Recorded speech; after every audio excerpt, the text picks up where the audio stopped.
Imagine you're standing in Rome, not the Rome of tourists and cobblestones, not the Rome of crumbling columns lit by evening light, but the Rome of the 1st century of the Common Era, when it was the largest, loudest, most intoxicating city on the face of the earth.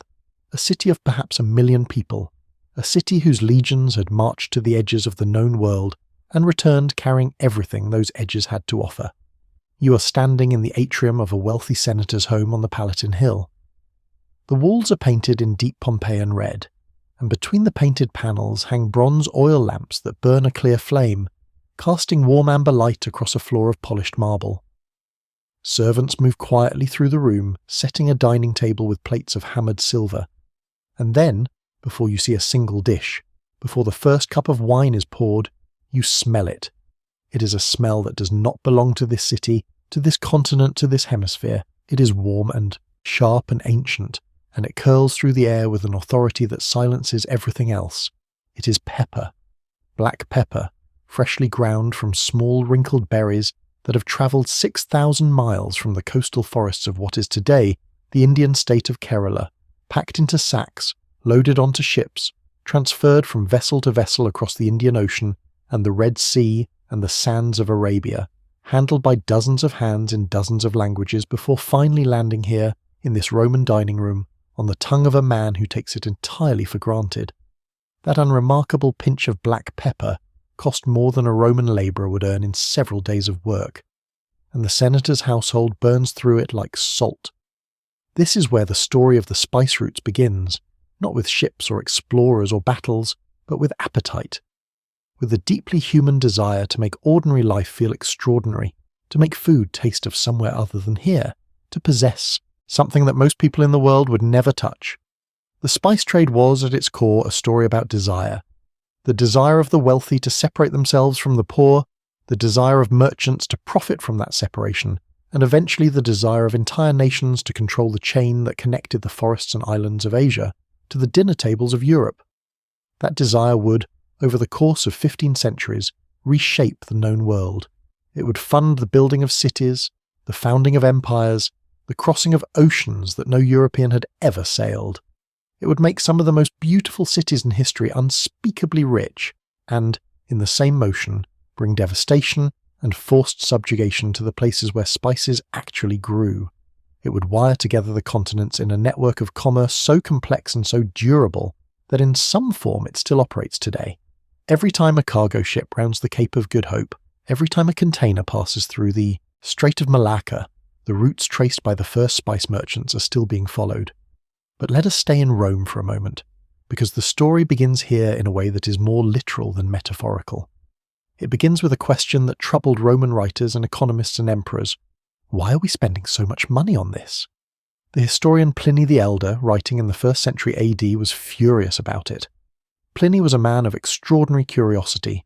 He would later die investigating the eruption of Vesuvius from dangerously close range, which tells you something about his relationship with prudent self-preservation. But on the subject of Rome's eastern trade, he was a moralist. He calculated with characteristic precision that Rome was losing 100 million sesterces every year to India, Arabia and China, a sum so enormous it was difficult to comprehend. All of it flowing outward, eastward, in exchange for luxuries, silks and ivory and pearls, yes, but most of all spices, pepper, cinnamon, ginger, cardamom, cloves, nutmeg. These were not simply seasonings in the ancient world. They were medicine, preservative, currency, status symbol, and religious offering all at once.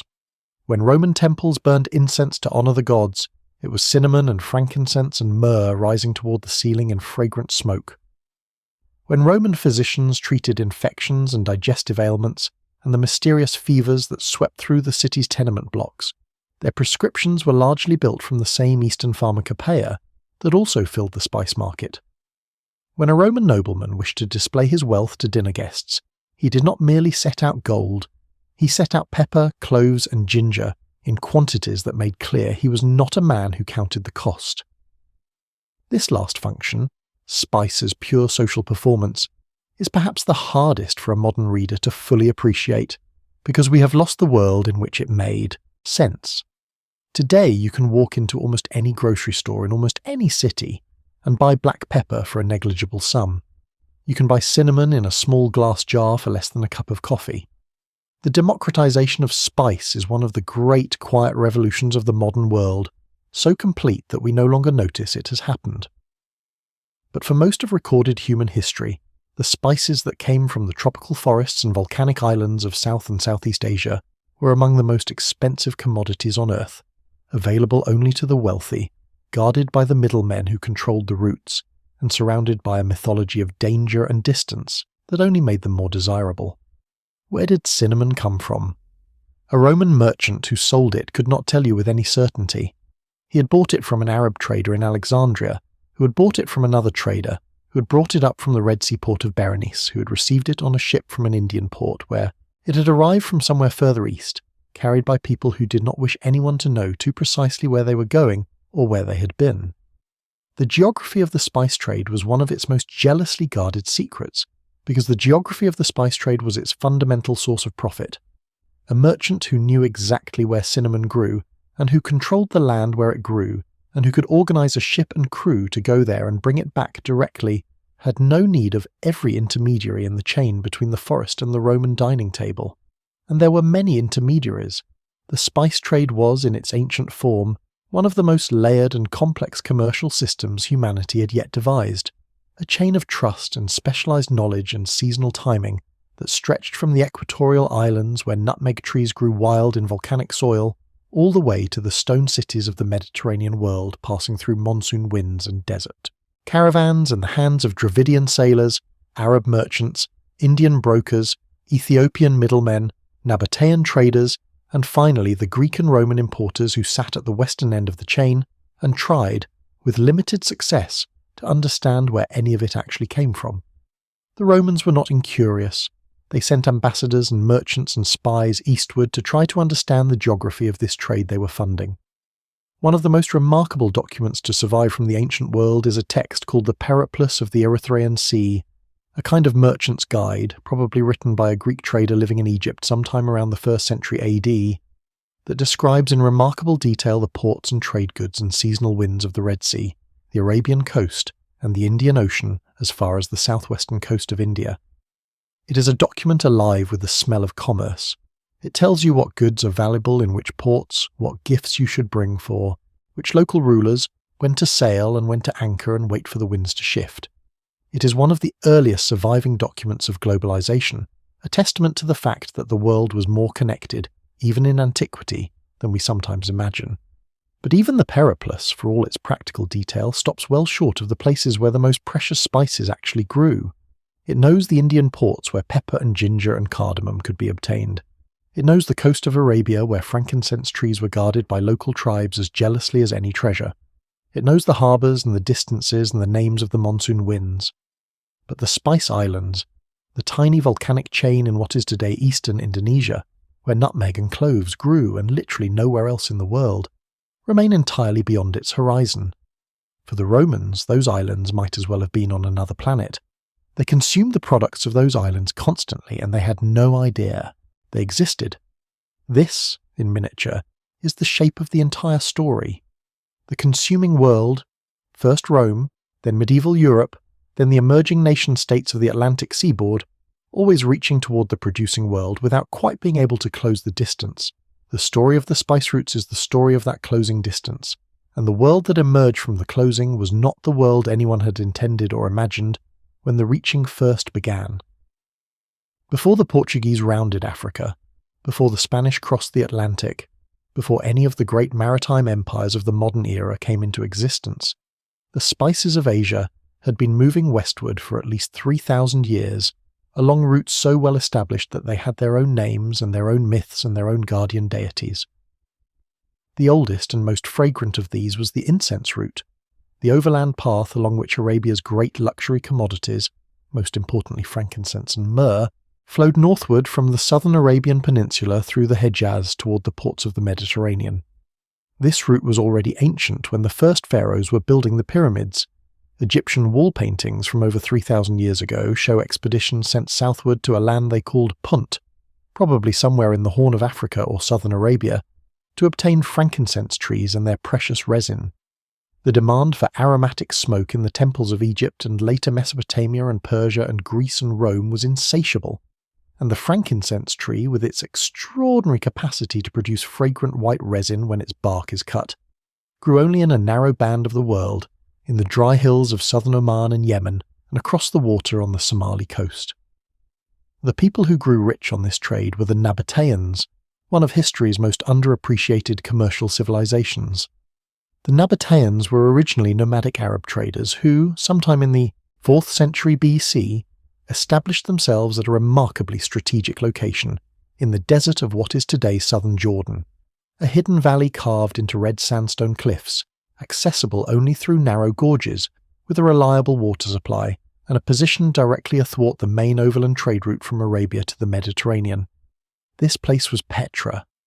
Petra today is perhaps the most dramatically beautiful ancient ruin on earth, a city carved directly into rose-coloured stone, its facades still bearing the marks of Hellenistic columns and pediments, its tombs and temples still standing in a silence broken only by the wind and the footsteps of tourists. But Petra was not built to be beautiful. It was built to be rich. Every caravan travelling north from Arabia with frankincense and myrrh, every merchant moving south with Mediterranean cloth and wine and metal, passed through Petra and paid the Nabateans for the privilege. The Nabateans were brilliant water engineers in a landscape where water was the difference between life and death, and they were shrewd political operators who maintained their independence from larger powers, first the Seleucids, then the Romans, by making themselves too commercially useful to destroy.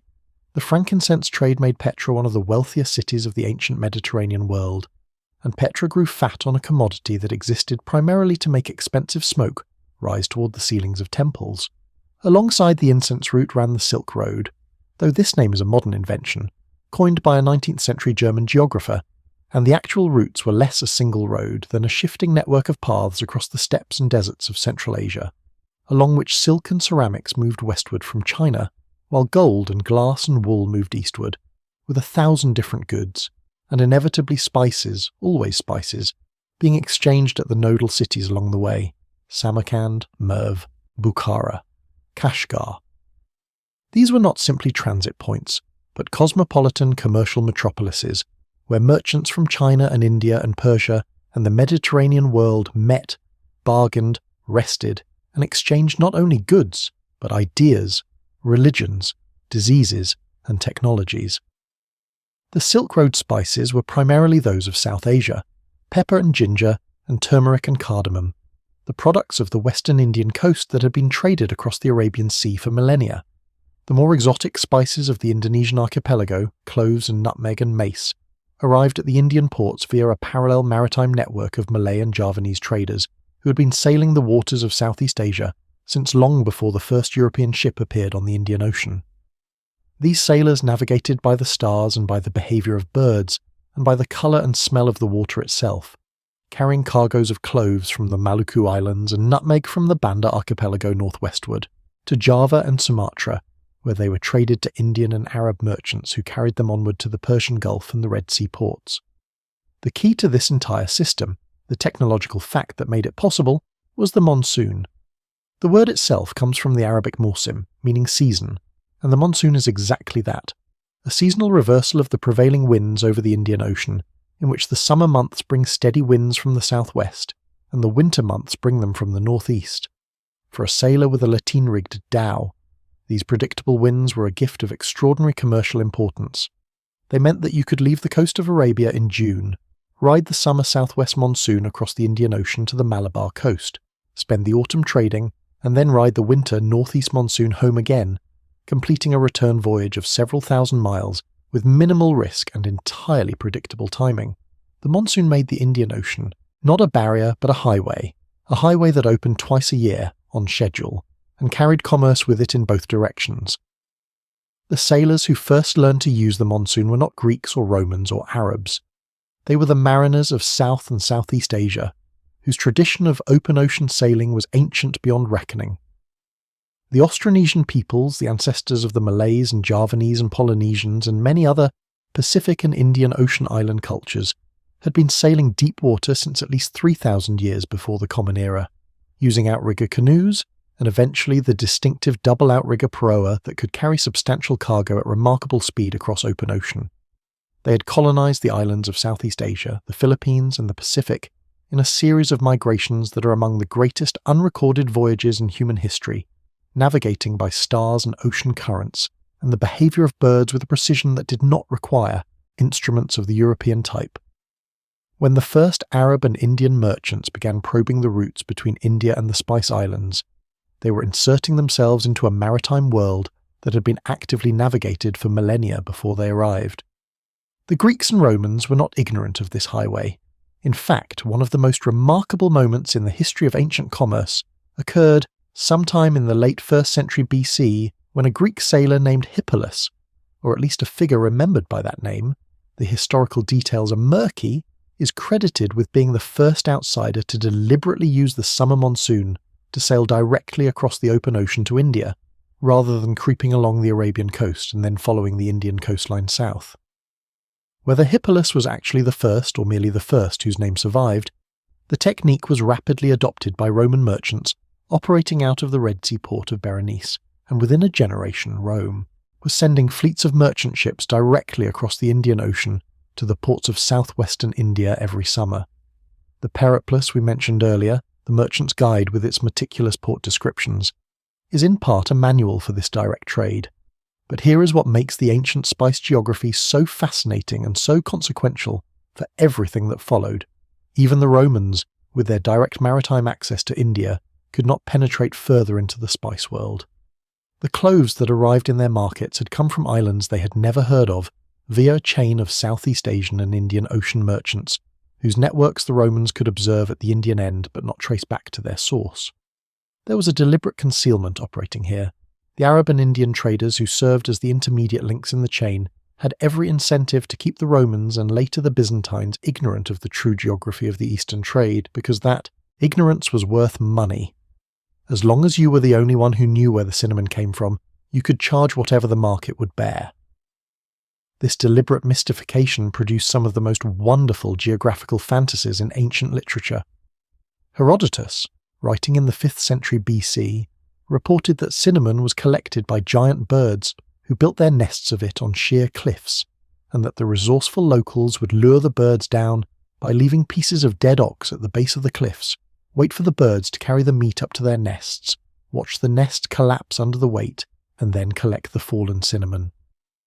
This is obviously a story invented by a spice trader who had no intention of revealing where cinnamon actually grew, but Herodotus reported it with the air of a man who found it perfectly plausible. The desire for mystery surrounding luxury goods has always made people willing to believe extraordinary things about their origins. The truth, when it eventually emerged, was at once more mundane and more remote than any of the myths. Cinnamon, true cinnamon, the finest variety, grew on the island of Sri Lanka, called Ceylon by the Portuguese who would later claim it, and also in the forests of southwestern India and parts of Southeast Asia. But the very finest, most aromatic cinnamon, the kind that commanded the highest prices in Rome and Alexandria, came from Sri Lanka, and the Sri Lankan traders who controlled its harvest and export guarded that knowledge with extraordinary care. It would not be until the Portuguese arrived in the Indian Ocean in the early 16th century that a European force would land on Sri Lanka specifically to seize control of the cinnamon trade. And even then, the full agricultural geography of the world's most traded spices would take several more centuries to be fully mapped. The ancient spice world, then, was a world of deliberately maintained ignorance. The consuming civilizations of the Mediterranean basin were wealthy enough to buy what they wanted, but structurally prevented from controlling how it arrived or where it came from. The producing regions of South and Southeast Asia sat at the far end of routes too long and complex for any single power to dominate.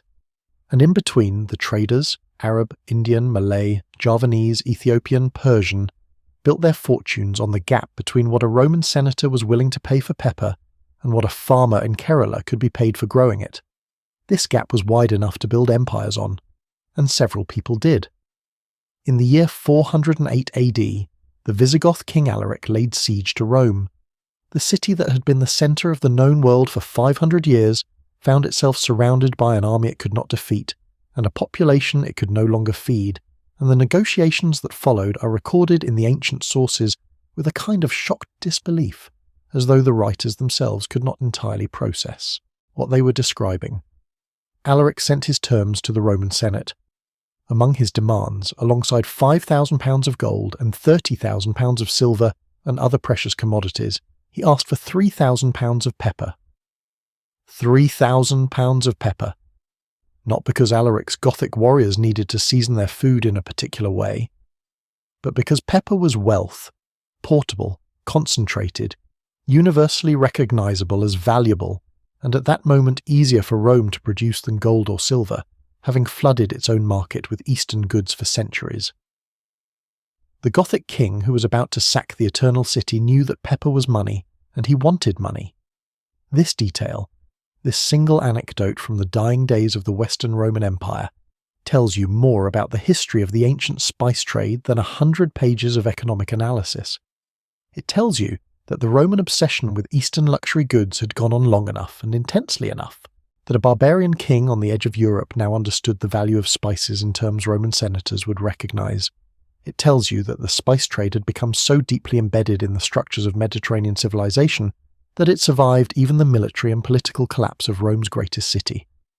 But let us back up, because the story of Rome and spice is worth telling in fuller detail, because it illuminates in a very specific way why the race to control the spice routes ultimately became inevitable. Rome's relationship with Eastern luxury goods was old and morally complicated. Roman writers of the Republic and early Empire frequently complained about the corrupting influence of Eastern imports, silk and spice and exotic animals and perfume and incense, all of it flowing westward and spending Roman virtue along with Roman money. The satirist Juvenal, writing in the late 1st century AD, complained that the Orontes, the river of Syria, had poured itself into the Tiber, meaning that the capital had been flooded with foreign influence, foreign customs and foreign commodities, until good old Roman virtue was drowning under the weight of them. Pliny the Elder, who we have already met in his fiscal outrage at the trade deficit, was appalled by the quantities of gold flowing east to pay for what he considered frivolities, and yet none of this moral outrage made any practical difference whatsoever. The demand for Eastern luxuries in Rome was not a fashion that could be legislated away. It was structural. Pepper had become an essential ingredient in Roman cooking, not only for flavour, but for food preservation. In a city without refrigeration, the antimicrobial properties of pepper and other spices extended the useful life of meat and fish in ways that were practically important, not merely gustatory. The medical establishment of Rome, heavily influenced by the Greek physician Galen and his predecessors in the Hippocratic tradition, prescribed pepper and ginger and cinnamon for a vast range of ailments, meaning that the spice trade was in part a pharmaceutical trade, and its disruption would have been a public health matter. And the religious traditions of Rome required incense for every significant ritual event. So the flow of frankincense and myrrh was not a luxury, but a requirement of the city's spiritual life. What this meant in practice was an enormous and sustained outflow of Roman gold to the east. Pliny's calculation of 100 million sesterces per year may have been an exaggeration. Ancient economic statistics should always be handled with caution, but the direction of the flow was not in dispute. Roman gold coins have been found in spectacular quantities in southern India, at sites on the Kerala coast that were clearly major trading ports during the first centuries of the Common Era. Roman amphora, the large ceramic vessels used to transport wine and olive oil, have been found at Indian sites. The physical evidence confirms what the literary evidence suggests. The trade was real, sustained and substantial, and Rome was paying for it in precious metal. The Roman merchants who made this trade their business were a remarkable group, operating at the far frontier of the known world with a combination of commercial shrewdness and physical courage that deserves more recognition than it typically receives.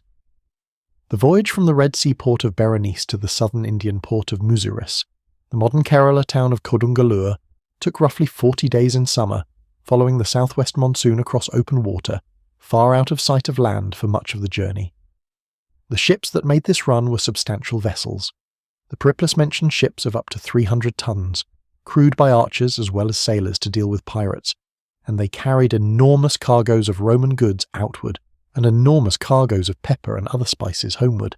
The Indian ports that received these Roman merchants were themselves remarkable places. and the archaeological evidence recovered from sites along the Kerala coast has added texture and specificity to what the literary sources only sketched.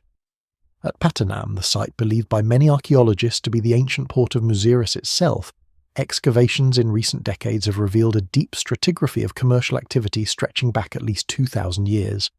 Mediterranean amphora, Roman coins, glass beads of types manufactured in Italy and Egypt, fragments of storage vessels that once contained olive oil and wine, all mixed in the red laterite soil of the Kerala coast with local pottery and the charred remains of the tropical foods that sustained the port's population.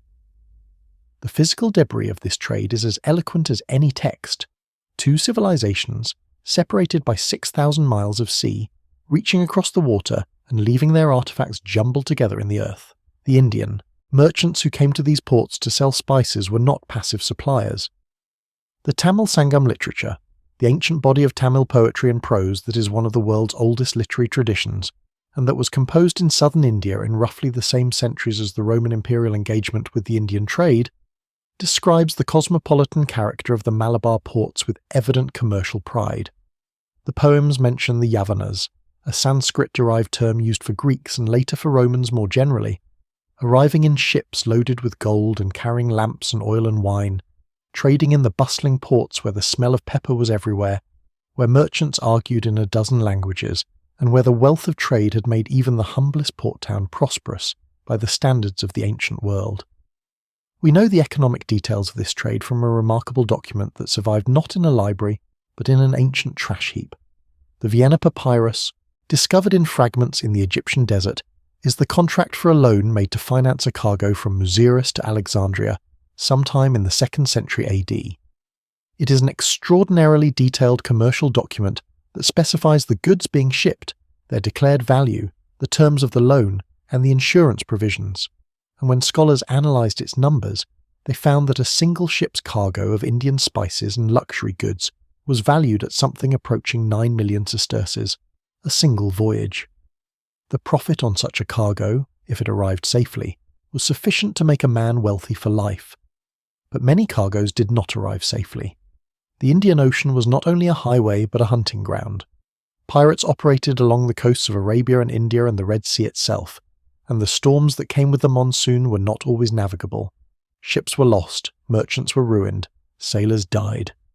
The spice trade was not a comfortable business, it was a gamble against extraordinary stakes, and the people who made it work over centuries were people comfortable with both the rewards and the risks of playing at those stakes. Rome's direct participation in this trade began to decline in the 3rd century AD, as the empire fell into a period of military instability and economic dislocation that reduced the resources available for long-distance commerce. The network did not disappear, it contracted, shifted, and reorganized itself around different players, but the direct Roman merchant presence in Indian ports gradually faded, replaced by Axumite traders from the Horn of Africa and Arab merchants from the Persian Gulf, both of whom had been operating in the Indian Ocean trade for centuries and were well positioned to fill the space left by Rome's retreat. When the Western Roman Empire finally collapsed in 476 AD, the eastern trade routes did not collapse with it. The Eastern Roman Empire, so as what we call Byzantium, continued to reach for the Eastern luxury goods that Constantinople demanded with the same appetite as Old Rome, though with less direct access and more dependence on the Arab and Persian middlemen, who now effectively controlled the corridors of trade.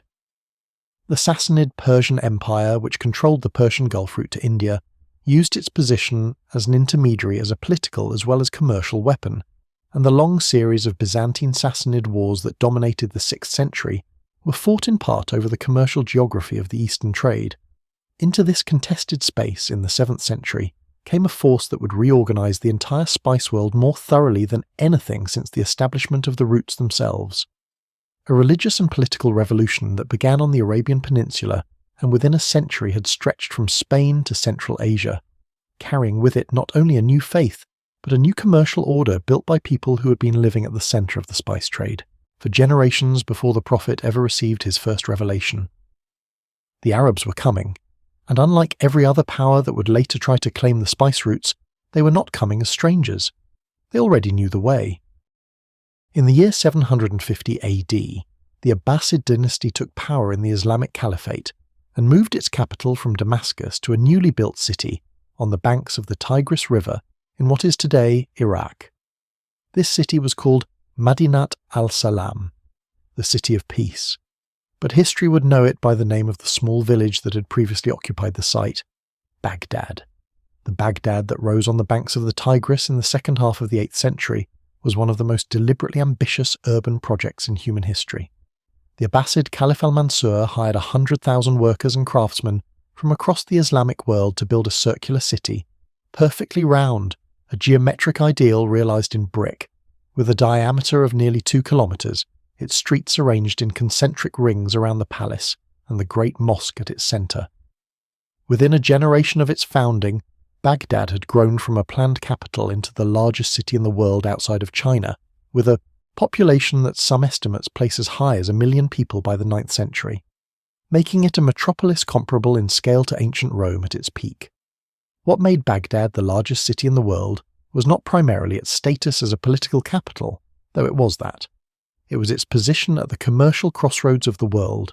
Baghdad sat at the meeting point of the Silk Road overland routes from Central Asia and China, with the Persian Gulf maritime routes from India and Southeast Asia.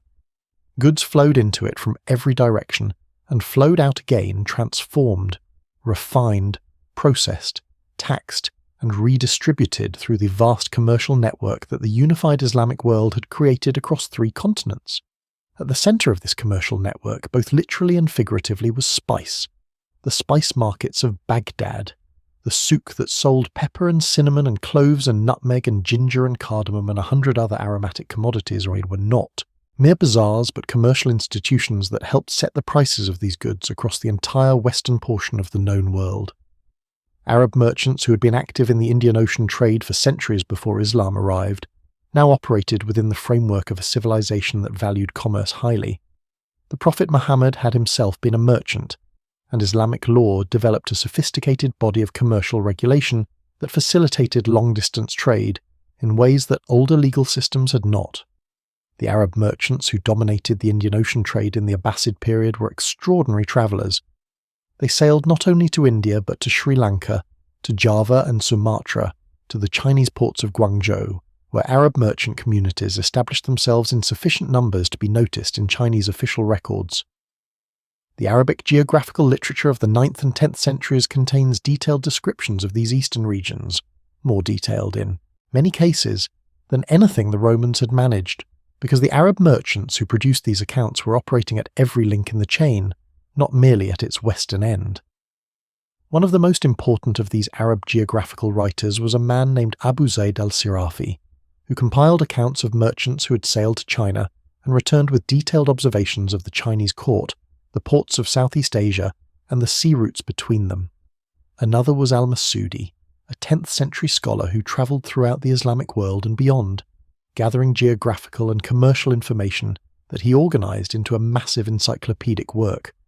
And there was the extraordinary al-Idrisi, who worked in the 12th century at the court of the Norman king Roger II of Sicily. Himself a remarkable figure, a Christian king who surrounded himself with Arab scholars and whose kingdom was one of the most culturally sophisticated in medieval Europe, and produced the most accurate world map of the medieval period, which oriented south at the top because it was drawn according to Arab geographical conventions. These Arab scholars and merchants knew the spice world from the inside. They knew the Banda Islands where nutmeg grew. They knew the Maluku Islands, which the Portuguese would later call the Moluccas, and which the English would call the Spice Islands, where cloves grew on trees that covered the hillsides in a dark, fragrant canopy. They knew the monsoon winds that connected these islands to India and India to Arabia, and Arabia to the ports of East Africa. And they knew, in the way that people who have built a system understand it from within, exactly how the chain worked and where its power lay.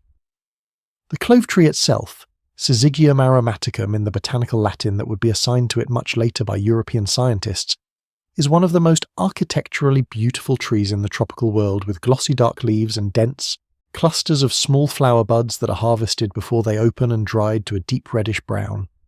The dried buds are what we call cloves, the word coming from the Latin clavus, meaning nail, because of the shape. The essential oil in these buds, eugenol, is one of the most potent aromatic compounds known, and it gives cloves their extraordinary medicinal properties: genuinely antibacterial, genuinely analgesic, genuinely effective as a preservative for food and for organic materials more broadly. Medieval embalmers used cloves to preserve bodies. Medieval physicians prescribed them for toothache, a use for which modern dentistry has rediscovered the justification, since eugenol remains the basis of several dental preparations today. Medieval cooks used them to make food taste as if it came from another world, because it literally did. The nutmeg, growing on its tree myristica fragrans, is stranger still. The nutmeg fruit looks superficially like a small apricot, a smooth, yellow skin enclosing a fleshy layer around a hard seed. But when the fruit splits open, what you find inside is something extraordinary.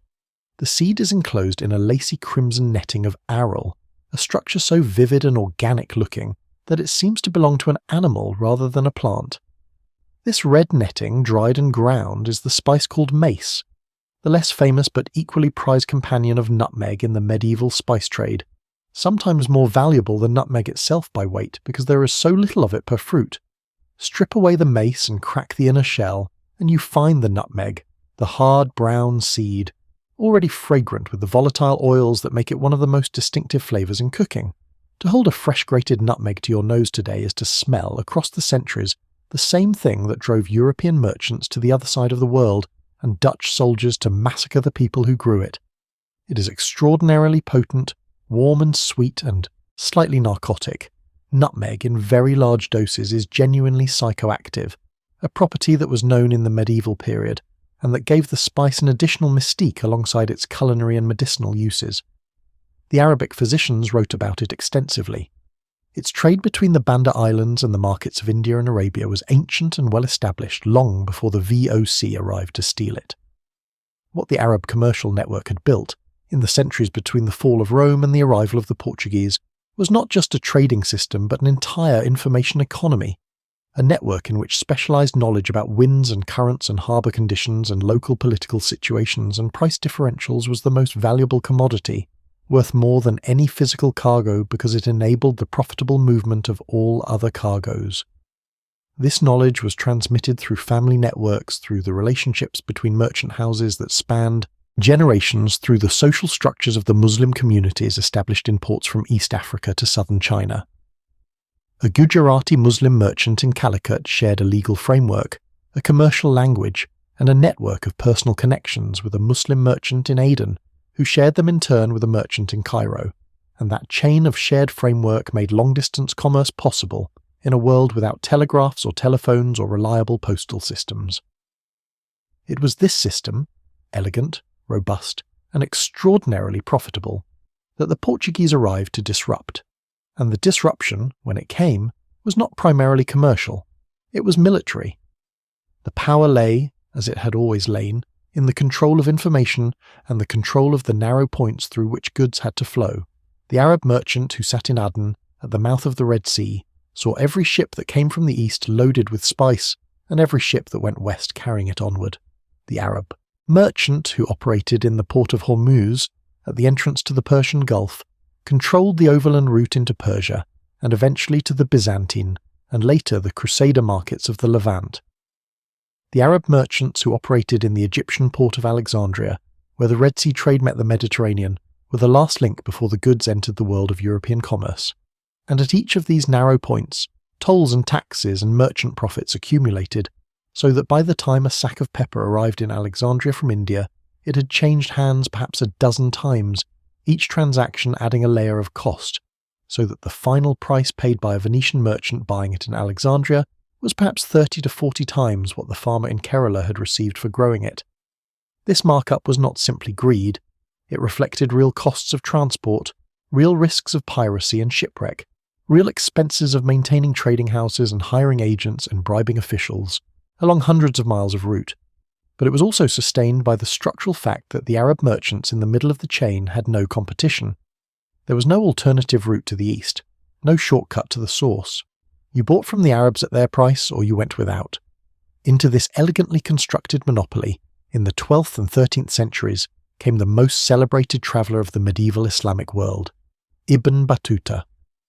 Born in 1304 in the Moroccan city of Tangier, Ibn Battuta set out on the Hajj, the pilgrimage to Mecca required of every Muslim, at the age of 21, and spent the next 29 years travelling through virtually every part of the Islamic world and beyond, covering an estimated 75,000 miles, more than any previous traveller in human history, including his near-contemporary Marco Polo, with whom he shares the distinction of being the medieval world's greatest chronicler of distant places. Ibn Battuta travelled the spice routes not as a merchant but as a scholar and legal expert, living on the hospitality of courts and learned establishments throughout the Islamic world. But his accounts of the ports and markets and commercial networks he passed through are invaluable precisely because he was an insider, a man who moved through the Islamic commercial world with the ease of someone who shared its language, its faith, and its cultural assumptions. He described the pepper markets of Malabar with the appreciative attention of a connoisseur. He described the Maldive Islands, where he served briefly as a judge and where the cowrie shells that served as currency throughout the Indian Ocean trade were harvested in enormous quantities. He described the ports of East Africa, Mogadishu, Mombasa, Kilwa, which were thriving commercial cities whose wealth derived entirely from their position in the Indian Ocean trade network. What emerges from Ibn Battuta's account, and from the broader Arab, geographical literature of the period, is a picture of the Indian Ocean world as a fully integrated commercial zone, a kind of medieval globalization in which the same merchants or their agents operated from Morocco to China, in which prices and goods and information flowed across enormous distances with surprising speed, and in which the spice trade was the central nervous system of the whole enterprise. The Arab merchants were not intermediaries in the sense of being passive conduits. They were active builders of the network. They established trading posts and communities throughout the Indian Ocean world, married into local ruling families, converted local rulers to Islam, which simplified commercial dealings considerably since Islamic law provided a shared framework for contracts across vast distances, and in general made themselves indispensable to the commercial life of every port they touched. When the first Portuguese ships finally arrived in the Indian Ocean at the end of the 15th century, they did not sail into a commercial vacuum waiting to be organised by superior European ingenuity. They sailed into a world that had been commercially sophisticated for 1,000 years, longer than their own civilization had been thinking about trade at this scale, a world of expert navigators, established routes, refined legal customs, and merchants whose family networks reached from the East African coast to the ports of southern China. Understanding that fact is essential to understanding everything that followed, because the confrontation that the Portuguese arrival initiated was not between civilization and its absence, but between two very different commercial civilizations with incompatible ideas about who had the right to control the most lucrative trade on earth. And it was precisely the desire to participate in this world, to bypass the Arab middlemen and their accumulated tolls and taxes to go directly to the source, that drove the crucial next phase of the story. But before we get to the Portuguese ships rounding the southern tip of Africa, we need to spend some time in the city that grew fat on the existing order of things and therefore had the most to lose when the new geography of trade began to emerge. We need to spend some time in Venice. There is no city in Europe whose existence is more improbable than Venice, built on a cluster of muddy islands in a shallow saltwater lagoon at the northern end of the Adriatic Sea, surrounded by marshes and navigable only by flat-bottomed boats in its earliest years, subject to flooding, fog, and the slow subsidence of the ground beneath its foundations.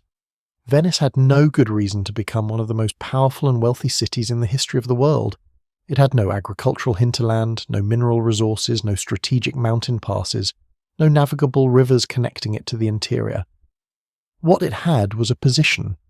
That position, at the northern end of the Adriatic, placed it at the natural meeting point between the Mediterranean maritime world and the land routes that crossed the Alps into northern and central Europe. Goods arriving by sea from the eastern Mediterranean could be offloaded at Venice and carried northward over the Brenner Pass into the German lands, or westward into France, or eastward into Hungary and beyond. Goods coming southward through the Alps could be loaded onto ships at Venice and sent eastward toward Byzantium and the Levant. Venice sat in the gap between two worlds, and it made that gap its entire economy. The Venetian merchant class was perhaps the most commercially sophisticated in medieval Europe. They developed instruments of finance, insurance contracts, bills of exchange, partnership agreements that were centuries ahead of their time and that formed the foundations of modern commercial law. They developed diplomatic institutions, a permanent system of ambassadors and intelligence gathering. That was without parallel in the medieval world, and that directly influenced the development of modern diplomacy. And they developed a commercial navy of extraordinary power and efficiency, the Arsenal of Venice being one of the first examples of industrial-scale production in Western history, capable of building a fully outfitted warship in a single day at the height of its power. All of this wealth and sophistication rested, in the end, on a single commodity chain, the eastward flow of silver and gold and the westward flow of eastern luxuries, above all, spice. Venice was the western terminus of the spice trade, as it had been organized since the Arab commercial revolution of the early Islamic period. Venetian merchants traveled to Alexandria and Beirut and Acre, later, after the Crusades had reorganized the political map of the Levant, to Constantinople and the Black Sea ports, and bought the pepper and cinnamon and cloves and nutmeg that the Arab and Egyptian merchants there had assembled from the far reaches of the Indian Ocean world. They brought these goods back to Venice, where they were stored in the Fondaco dei Tedeschi and the other great commercial warehouses of the city, and then distributed northward through the Alpine passes to the markets of northern Europe, where they commanded prices that made every transaction richly profitable. The Venetian monopoly on the western end of the spice trade was not total. The Genoese competed, and the Catalans, and at various moments the merchants of Pisa and Ancona and other Italian port cities. But Venice had structural advantages that consistently put it ahead. It had better relations with the Byzantine Empire, which gave it preferential treatment in the eastern ports. It had better relations with the Mamluk Sultanate of Egypt, which controlled Alexandria and was willing to allow the Venetians trading privileges that it denied to others. It had deeper pockets, more sophisticated commercial institutions, and a political system, the famous Venetian Republic with its elected doge and its great council, that was organized specifically to serve the interests of the merchant class rather than those of an hereditary aristocracy or a military elite. The result was centuries of extraordinary wealth. Venice built its physical city as a kind of permanent monument to commercial success. The Basilica of San Marco, with its Byzantine domes and its extraordinary mosaic interior, was rebuilt and expanded repeatedly using the profits of Eastern trade. The Doge's Palace, with its intricate Gothic stonework and its vast council chambers, was the political headquarters of a state that functioned essentially as the world's most powerful trading company. The great stone bridges and the palaces along the Grand Canal, each one displaying the architectural ambitions of a merchant family, grown wealthy on the distance between the pepper farms of Kerala and the dinner tables of European nobility, transformed a marshy lagoon into one of the most beautiful urban environments in human history. The mechanics of the Venetian spice trade are worth understanding in some detail, because they illuminate why the system was so profitable for so long, and why it was so difficult for any competitor to displace. The Venetians operated a system they called the Muda, regular state-organized convoys of galleys that travelled on fixed schedules to the ports of the eastern Mediterranean and the Black Sea, carrying Venetian cloth and silver outward, and returning with the luxury goods of the East. The galleys were owned by the state and auctioned to syndicates of merchants who rented cargo space on them, a system that combined the security of state backing with the flexibility of private commercial initiative. The timing of the convoys was calibrated to the commercial calendar of the eastern ports, arriving when the Arab and Indian merchant ships had already deposited their goods, buying when the supply was fresh, returning in time for the great trade fairs of northern Europe where Venetian merchants would sell. The price regulation that accompanied this system was characteristically Venetian in its combination of public interest and private profit. The Venetian Senate set maximum prices for the most important spices: pepper, ginger, cinnamon, cloves, nutmeg, not to protect consumers, but to prevent individual merchants from undercutting the market in ways that would benefit their competitors. Venice wanted its merchants to compete with Genoa and Florence, and the merchants of the northern European cities, not with each other. The collective interest of the Venetian commercial class in maintaining high prices for Eastern luxuries was more important than any individual merchant's short-term interest in selling cheaply to gain market share. This system also required an extraordinary apparatus of commercial intelligence. The Venetian Senate maintained a network of agents in every major port of the Eastern Mediterranean and the Black Sea, reporting on political conditions, on the availability and prices of goods, on the movements of rival merchants, and on anything else that might affect the commercial calculations that drove the Muda convoys. In 1454, Venice established what is generally recognised as the first permanent diplomatic corps in European history. Ambassadors posted to foreign courts with instructions to report not just on political affairs but on commercial conditions. The Venetian ambassadors' reports, the Relazioni presented to the Senate on their return, are among the most important documents for understanding the political economy of the late medieval world, because they were written by intelligent men whose primary purpose was to understand how the world worked in ways that could be commercially exploited. This is the world that Marco Polo grew up in, and it explains why the travels, or whatever we make of their accuracy, were such a commercially explosive document when they circulated in European courts and counting houses in the early 14th century. Marco Polo was the son and nephew of Venetian merchants who had already made the extraordinary journey to the court of Kublai Khan in China, the first Europeans to do so, and who returned to Venice with their heads full of the most astonishing stories of Eastern wealth and civilization. When the young Marco travelled east with his father and uncle in 1271, he was embarking on a journey that would take him away from Venice for 24 years, and would ultimately produce, in the account he dictated to a fellow prisoner after his return, one of the most influential books in European history. The book, known in Italian as Il Milione, and in English simply as The Travels of Marco Polo, is a complicated document that has generated centuries of debate about what is accurate, what is exaggerated, and what is simply fabricated.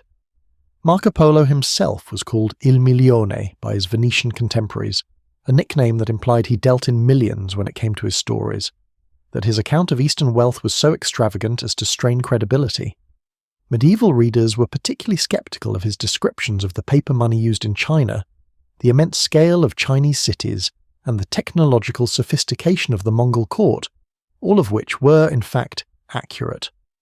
What Marco Polo provided for his European readers was not a commercial guide. He was a travelling ambassador of the Mongol court, not a merchant seeking routes, but something more powerful and more dangerous. A vision of the Eastern world that made it real, detailed, and within imaginative reach. He described the pepper markets of southern India. He described the cinnamon of Sri Lanka. He described the spice islands of the Indonesian archipelago in terms that made their extraordinary productivity vivid and concrete. He described the port of Quanzhou in China, then one of the largest ports in the world, with a precision that allowed later readers to understand the scale of the Eastern maritime economy. And in doing so, he inadvertently planted a question that would not be answered for 2 more centuries.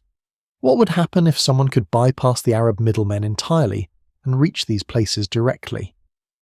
The Venetian Senate, reading accounts of the wealth available at the source of the spice trade, found the implied arithmetic intoxicating.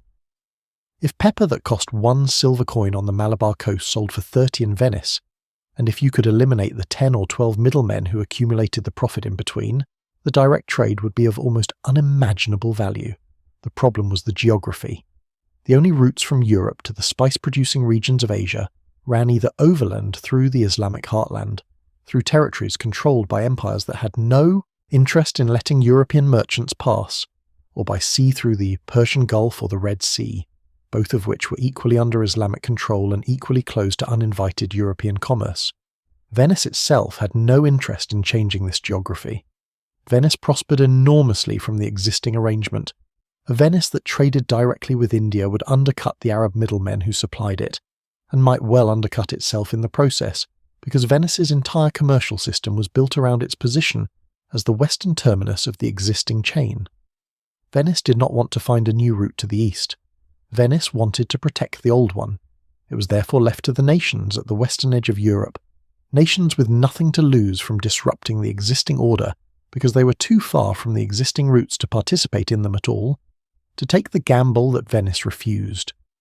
It was left to Portugal and Spain, the kingdoms of the Iberian Peninsula, perched at the southwestern corner of Europe, looking out over the Atlantic Ocean toward a horizon that no one had yet crossed, to ask what was on the other side.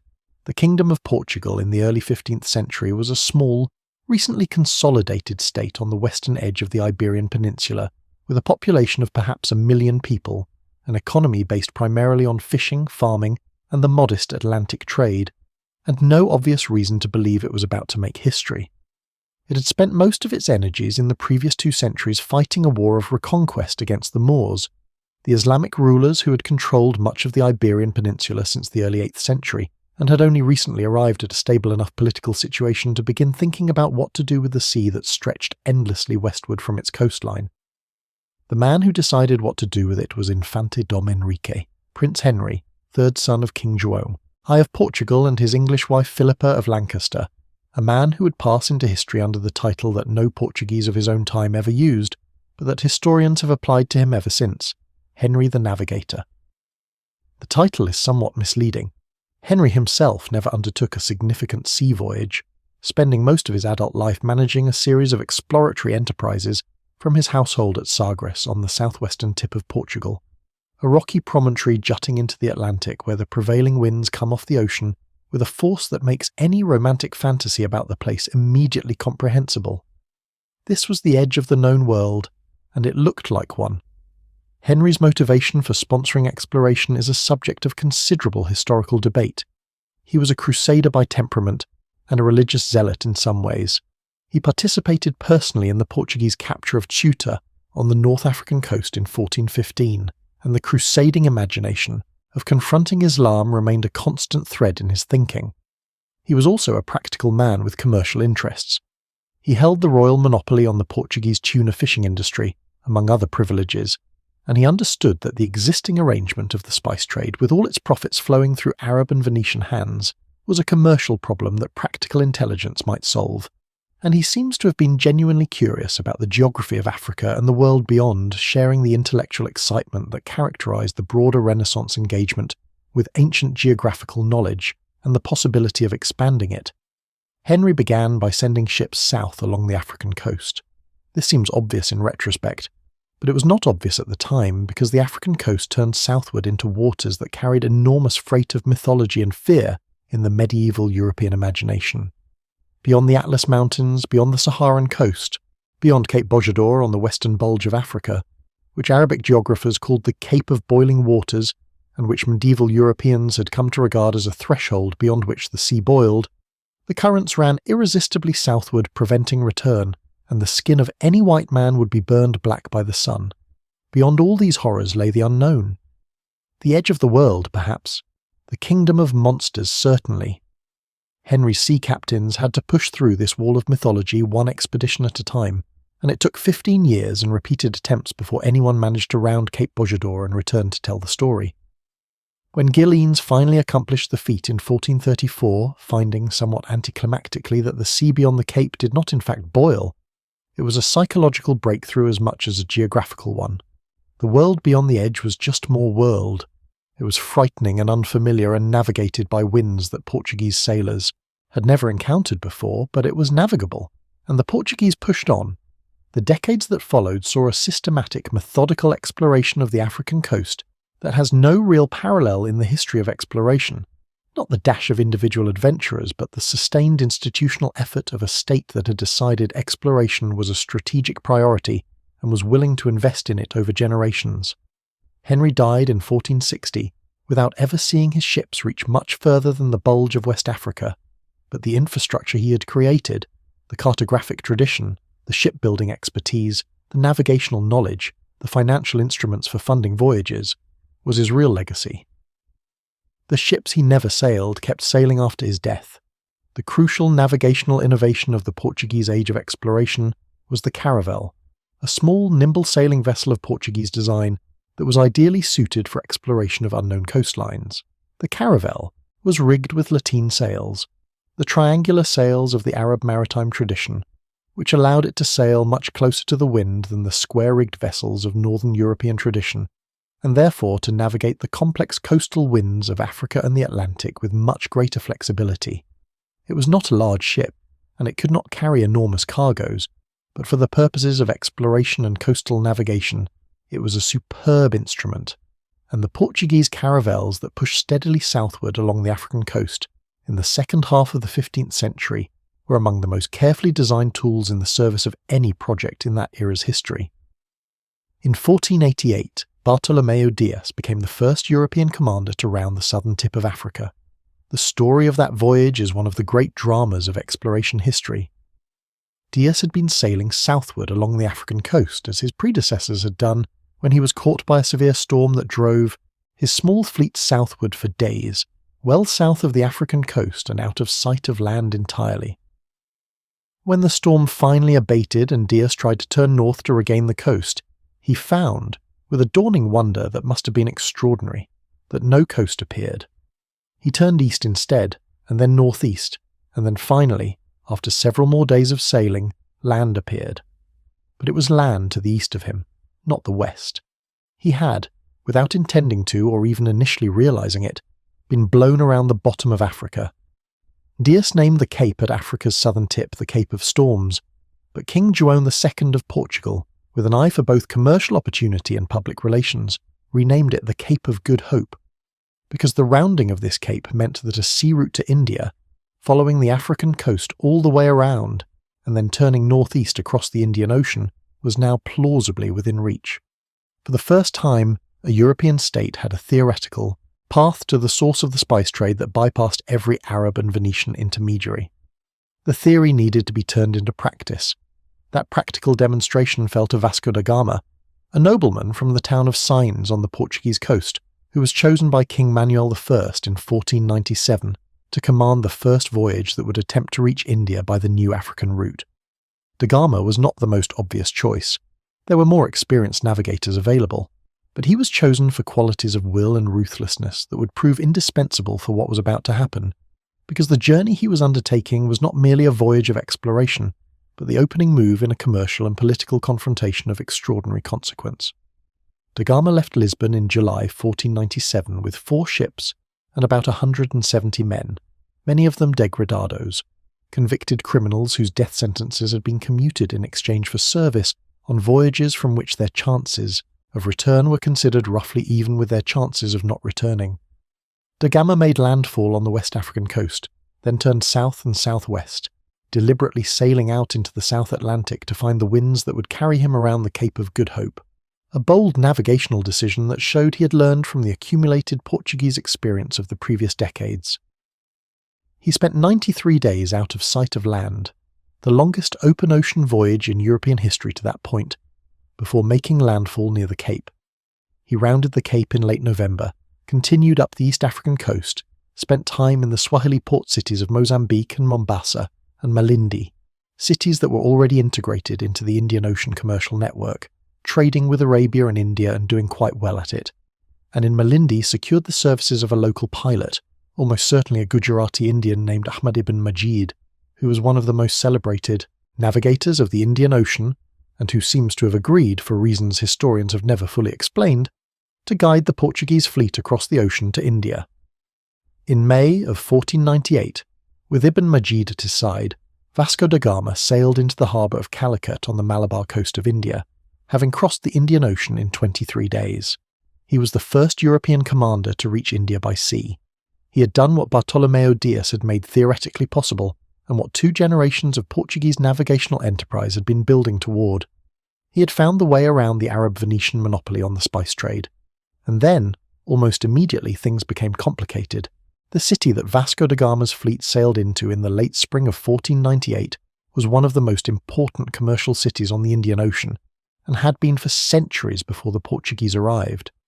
Calicut, today called Kozhikode, was the seat of the Zamarin, a Hindu ruler whose title derived from a Malayalam phrase meaning Lord of the Sea, and whose position derived entirely from his control of the most productive pepper-growing region in the world.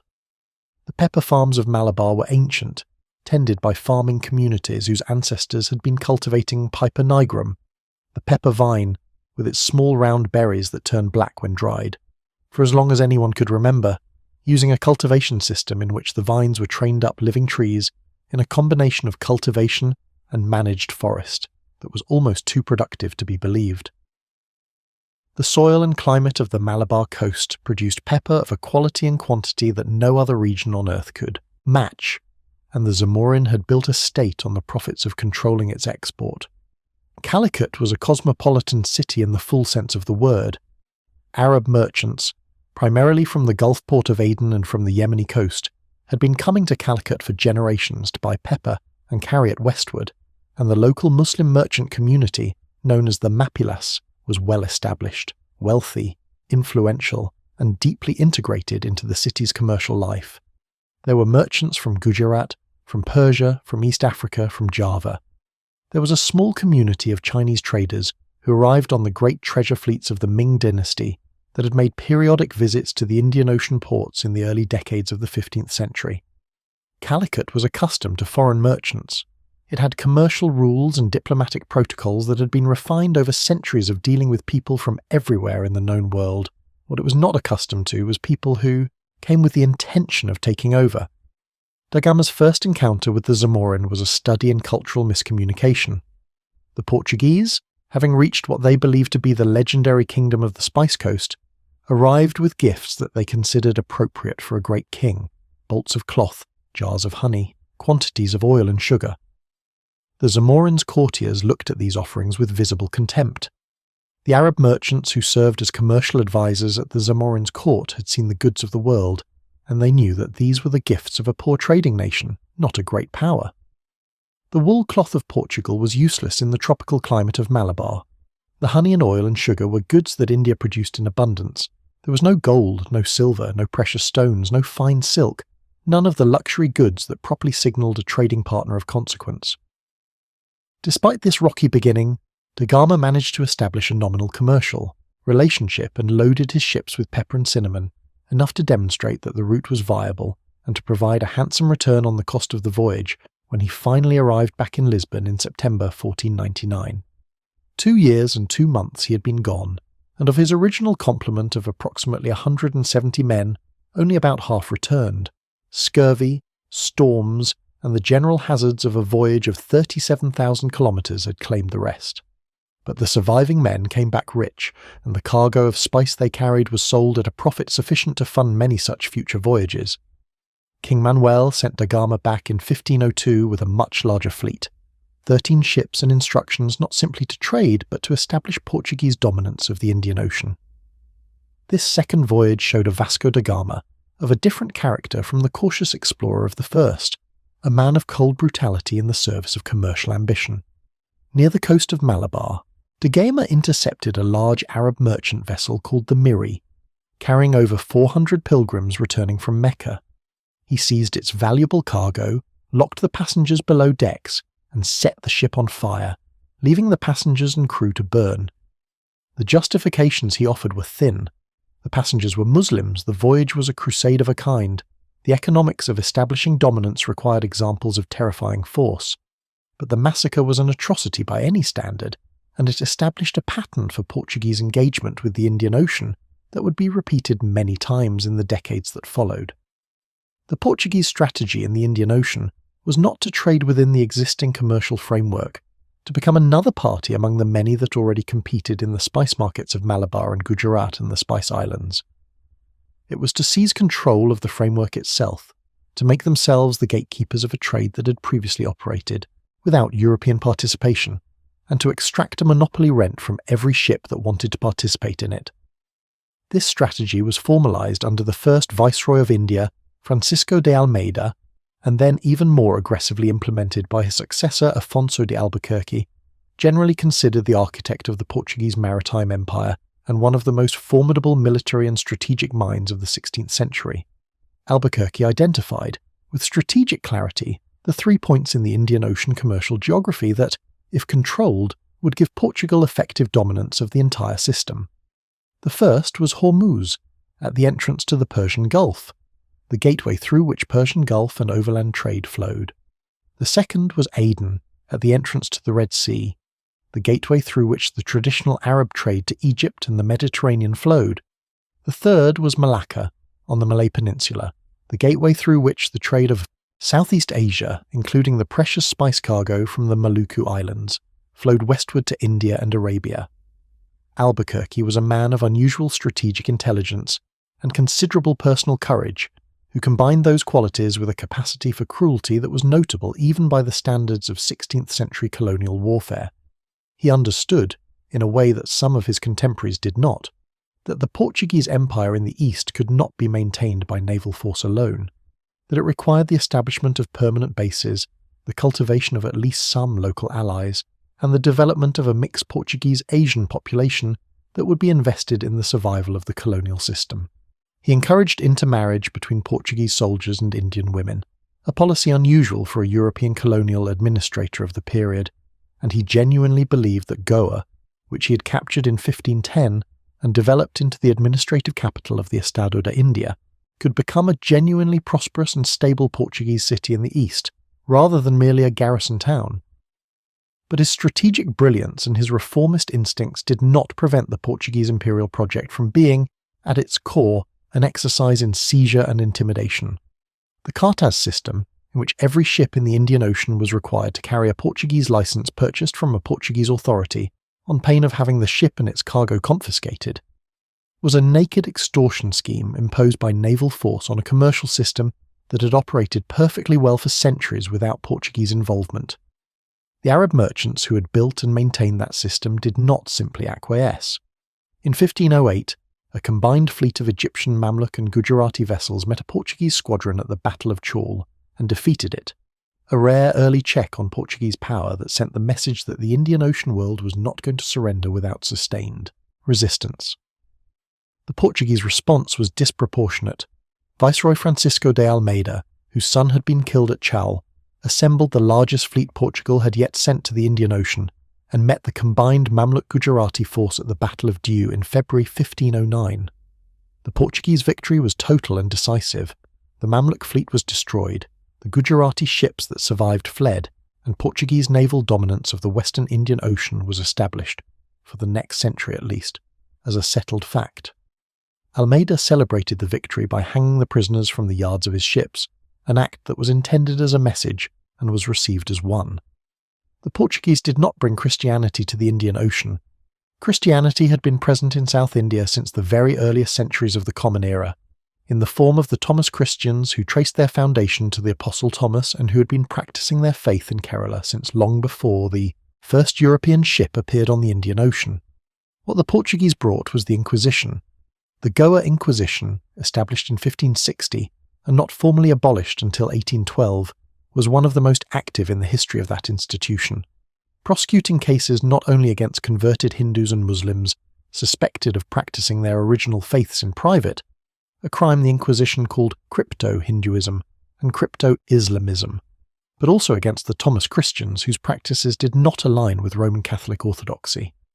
The records of the Goa Inquisition, when they were eventually opened to historians, documented thousands of cases and hundreds of executions, making it one of the darkest institutional legacies of the spice trade's violent opening of the Indian Ocean world. Albuquerque took Goa on the Indian coast in 1510 as a permanent Portuguese base. It would remain a Portuguese possession for 4.5 centuries, finally being absorbed by India only in 1961. He took Malacca in 1511, after a brief but ferocious assault on a city that had been, up to that point, one of the most commercially vibrant entrepôts in the world. A city where, according to a Portuguese observer writing shortly before the conquest, 84 languages were spoken in its markets, a figure that gives some sense of its cosmopolitan character. He attempted to take Aden and Hormuz with less success, but the Portuguese nevertheless established a system of passes, cartazes, that required every ship in the Indian Ocean to carry a Portuguese license for a fee, and that subjected ships found without licenses to attack and seizure. This was, in historical terms, the first global protection racket. The Portuguese had no better claim to the Indian Ocean than any other party trading there, and the existing traders, Arab, Indian, Javanese, Chinese, had been operating in those waters for centuries without European interference. The Portuguese claim to control the trade rested entirely on their ability to project naval force, which was considerable. Their ships, the great carracks and caravels that had crossed the Atlantic and rounded Africa, were heavily armed with bronze cannon in a way that Indian Ocean vessels were not. Naval gunnery was a European specialization that the Indian Ocean world had not developed in the same way, partly because the trade had historically been conducted in an atmosphere of negotiated commercial relationships rather than naval warfare, and Portuguese cannon therefore had a decisive tactical advantage in the early decades of engagement. But the Portuguese Empire in the east was always more precarious than it looked from Lisbon. It was stretched across 3 oceans, maintained by a small population whose capacity to supply men and ships to the Eastern Empire was limited. The Estado da India, the Portuguese state of India, as the Eastern Empire was officially known, was a system of forts and trading, posts and naval patrol routes rather than a territorial empire in the European sense, and it depended on a continuous outflow of men and ships from Portugal to sustain itself. When that outflow faltered, which it did repeatedly, the system showed its fragility, and in the last decades of the 16th century, a new set of players appeared in the Indian Ocean who were not going to find Portuguese cannon as decisive as the Arab dhows had found them, because the new players had cannon of their own. While the Portuguese were making their slow, methodical progress down the African coast and across the Indian Ocean, the neighbouring kingdom of Castile was watching, with increasing anxiety and increasing frustration. The Treaty of Alcazovas, signed in 1479, had divided the world's unexplored regions between the two Iberian powers, giving Portugal rights in Africa and the Atlantic south of the Canaries, and leaving Castile with the Atlantic to the north and west. This seemed like a reasonable division at the time, since no one in 1479 imagined that the West Atlantic led anywhere commercially valuable. But the deal looked less reasonable as Portuguese ships began returning from India with cargoes of spice, and Castile found itself excluded from the most lucrative trade route in the world by a legal agreement it had signed before anyone knew what was at stake. Into this anxiety walked a Genoese navigator named Christopher Columbus, with a proposal that seemed to most experts either wrong or impossible. Columbus had convinced himself, partly through a creative misreading of the ancient Greek geographer Ptolemy, and partly through a systematic underestimation of the Earth's circumference, that the Indies, the spice-producing regions of East and Southeast Asia, could be reached by sailing west across the Atlantic. The experts who reviewed his plan were not simply being conservative, they were in the main correct in their objections.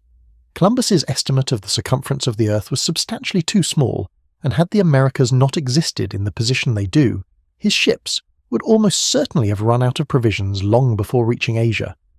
But the Americas did exist, and Columbus was a man of extraordinary persuasive will, and the Spanish crown, particularly Queen Isabella of Castile, who ultimately funded the expedition, was in a position of commercial anxiety sufficient to make even a dubious gamble worth taking. Columbus sailed in August 1492 and made landfall in October on an island in the Bahamas that he named San Salvador. He sailed on to Cuba and Hispaniola, and he returned to Spain in March 1493 with gold ornaments, a few kidnapped indigenous people, and the unshakable conviction that he had reached the eastern edge of Asia. He had not. He never accepted that he had not. He made 3 more voyages, exploring the Caribbean and the coast of Central America, and died in 1506, still insisting that what he had found was the Indies. But it gradually became clear to others that the lands Columbus had found were not Asia, but something previously unknown. A continental landmass interposed between Europe and the true Indies, blocking the westward route. This was not the commercial disaster it might have been, because the Americas turned out to contain their own enormous wealth, but it left the specific problem of reaching the spice-producing regions of Asia by a westward route unsolved. The man who solved it was a Portuguese navigator sailing under the Spanish flag, Fernão de Magalhães, known to history by the Spanish version of his name, Ferdinand Magellan. Magellan had served in the East Indies in the Portuguese navy and had probably sailed as far as the Maluku Islands, the Spice Islands themselves, before a falling out with the Portuguese king led him to transfer his services to Spain. What Magellan brought to the Spanish court was not just navigational experience but a specific geographical hypothesis, that if you sailed far enough south along the coast of South America, you would find a passage through it to the Pacific, and from there you could sail west to the Spice Islands. The Spice Islands were east of the line that the Treaty of Tordesillas, the 1494 successor to Alcazovas, had drawn through the Atlantic to divide Spanish and Portuguese spheres of influence. If Magellan's route worked, Spain could claim the Spice Islands as rightfully in its sphere. Magellan left Spain in September 1519 with 5 ships and 270 men, a fleet assembled with the care and expense appropriate to one of the most ambitious voyages in human history. What followed over the next 3 years was a tale of such sustained extremity, of cold and starvation and mutiny and battle and unimaginable distance, that it seems almost impossible to believe when you read it in sequence. The fleet crossed the Atlantic to South America and spent months surveying the coast southward, looking for the passage Magellan was convinced existed. In November 1520, after more than a year at sea including a 5-month winter layover on the Patagonian coast, where the men had to eat rats and leather, Magellan found his passage, a twisting labyrinthine channel at the very bottom of South America, with walls of bare granite on both sides and glaciers carving ice into the water, where the tides ran in unpredictable directions and the wind shrieked through the rigging like something alive. The passage took 38 days to navigate, and one of the fleet's 5 ships deserted and sailed back to Spain during the transit. When the remaining 4 ships finally emerged into the open ocean on the western side, Magellan wept. The passage that bears his name is one of the most dramatically hostile maritime environments on Earth, and he had navigated it with 16th century instruments and a partially mutinous crew. The ocean that opened before them, an ocean that no European expedition had ever crossed, Magellan named the Pacific, for the Pacific, calm weather they encountered on their first days in it. The name would prove ironic. The Pacific is the largest ocean on Earth, covering more than a third of the planet's surface, and the crossing from the coast of South America to the Philippines took 98 days. 98 days without making landfall, without fresh provisions, on ships that had already been at sea for over a year. The men ate leather strips that had been soaking in seawater for weeks. They ate rats. They ate sawdust. They drank water that was yellow and stinking. At least 29 men died of scurvy during the Pacific crossing, the slow, horrible disease caused by vitamin C deficiency, in which the gums blacken and swell, old wounds reopen, and the body literally deconstructs itself over weeks. When the fleet finally made landfall in the Mariana Islands and then the Philippines, the survivors were in desperate condition, and in the Philippines Magellan made a fatal decision. He became embroiled in a local political dispute between rival rulers on the island of Cebu and led a force of 60 armed men in an amphibious assault on a hostile village, a force entirely too small for the opposition it faced. On April 27th, 1521, in the shallow water of the Bay of Mactan, Magellan was cut down by a force of warriors under the local chief Lapu-Lapu, who had become one of the national heroes of the Philippines. The admiral of the first circumnavigation of the Earth died more than 2/3 of the way around it, on a beach on a small island in the Visayas, in a skirmish he had no need to participate in. The survivors, now fewer than 100 men in 2 leaking ships, made their way to the Maluku Islands, loaded the ships with cloves, and began the return voyage. Only one ship, the Victoria, under the command of Juan Sebastian Elcano, completed the circumnavigation, arriving back in Spain in September 1522 with 18 men aboard, 18 out of the 270 who had set out 3 years earlier. The Victoria's cargo of cloves, when sold, paid for the entire cost of the expedition, and then some. One of those 18 survivors was a young Italian scholar named Antonio Pigafetta, who had joined the expedition as a supernumerary, not a sailor but an educated observer who wished to see the world and write about it. Pigafetta's account of the voyage, written in the years after his return and eventually dedicated to the Grand Master of the Knights of Malta, is one of the great adventure narratives of the Age of Exploration, a document that combines the wonder of genuine discovery with the careful observation of a trained humanist intelligence. Pigafetta described the Patagonian giants, the Tehuelche people, whose large stature seemed genuinely enormous to the half-starved undersized. Europeans, with a mixture of fear and fascination that tells you a great deal about the European encounter with the indigenous peoples of the Americas. He described the phosphorescence of the Southern Ocean, the strange fish of the tropics, the political structures of the Philippine kingdoms that Magellan entangled himself in so fatally.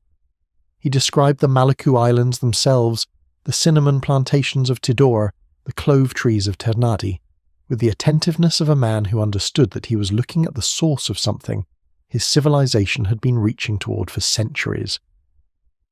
Pigafetta also kept careful track of the dates throughout the voyage, and it was he who noticed one of the most disorienting consequences of sailing westward around the Earth.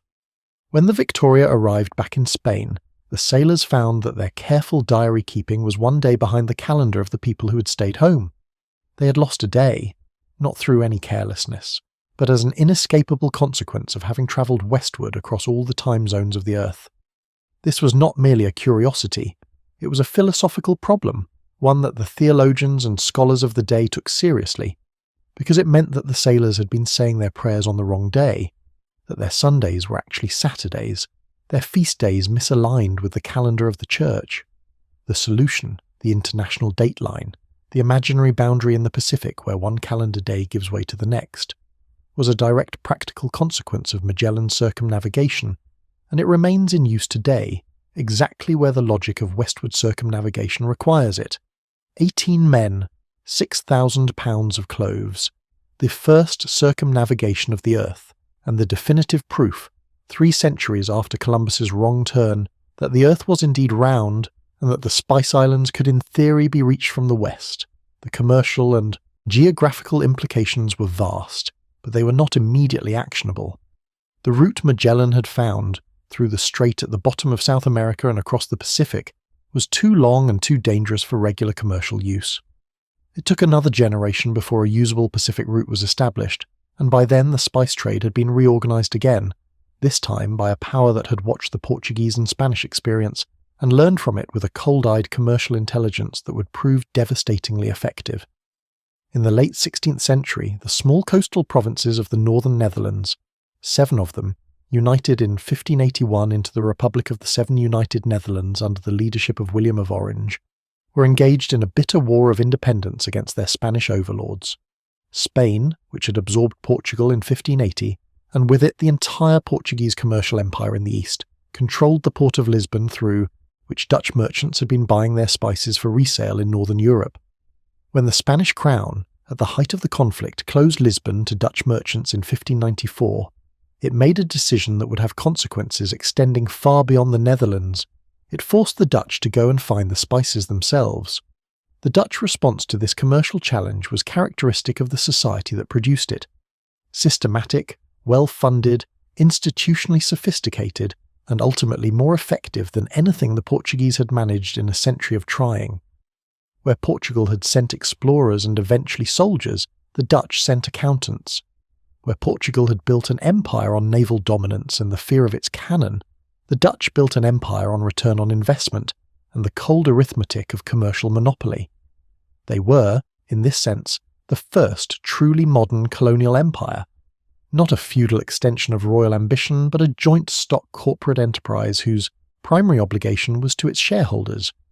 In 1602, the Dutch States General chartered the Verenigde Ostindische Compagnie, the United East India Company, generally known by its Dutch initials, the VOC. The VOC was, by almost any measure, the most powerful commercial entity the world had ever seen. It was granted by the Dutch government a 21-year monopoly on all Dutch trade east of the Cape of Good Hope and west of the Strait of Magellan, covering essentially the entire eastern trading world. It was authorized to raise armies, declare war, make treaties, build fortresses, administer conquered territories, and execute criminals, powers normally reserved for sovereign states, delegated to a private company in the service of commercial objectives.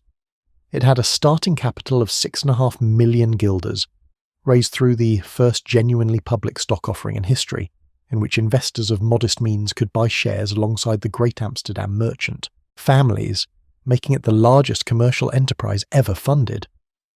The VOC moved quickly.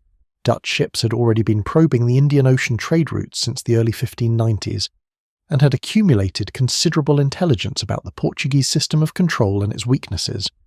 The first Dutch fleet arrived in the Maluku Islands, the Spice Islands themselves, the ultimate source of cloves and nutmeg, in 1599, and came back to Amsterdam with cargoes of spice sufficient to generate a return of 400% on the investment. 400%! Even by the extravagant standards of early modern commerce, this was a number that concentrated minds. The VOC established its headquarters in Asia, at the city they built on the northwestern coast of Java, which they called Batavia, and which is today Jakarta, the capital of Indonesia. From Batavia, the VOC directed a commercial empire that eventually stretched from Persia to Japan, but its heart was always the spice, islands, the tiny archipelagos of Maluku and Banda, where the world's supply of cloves and nutmeg grew, and from which the VOC intended to extract both spices and profit, with a ruthlessness that the Portuguese, for all their violence, had never quite achieved. Batavia itself was built as a physical expression of Dutch commercial civilization transplanted to the tropics. The Dutch engineers dug canals through the coastal flatlands of Java to create the same kind of canal network they knew from Amsterdam, lined with Dutch-style warehouses and merchant houses, governed by the same kind of legal and commercial institutions that had made Amsterdam wealthy. What they did not adequately account for was the difference in climate. The canals of Amsterdam, fed by cold northern European water, are not breeding grounds for malaria. The canals of Batavia, standing in tropical heat, were. Batavia in its early decades was one of the most unhealthy cities on Earth, killing Dutch settlers at a rate that required a continuous flow of replacements from Europe. The cemeteries of Batavia filled with young men who had come east to make their fortunes, and instead found a quick grave in the equatorial mud.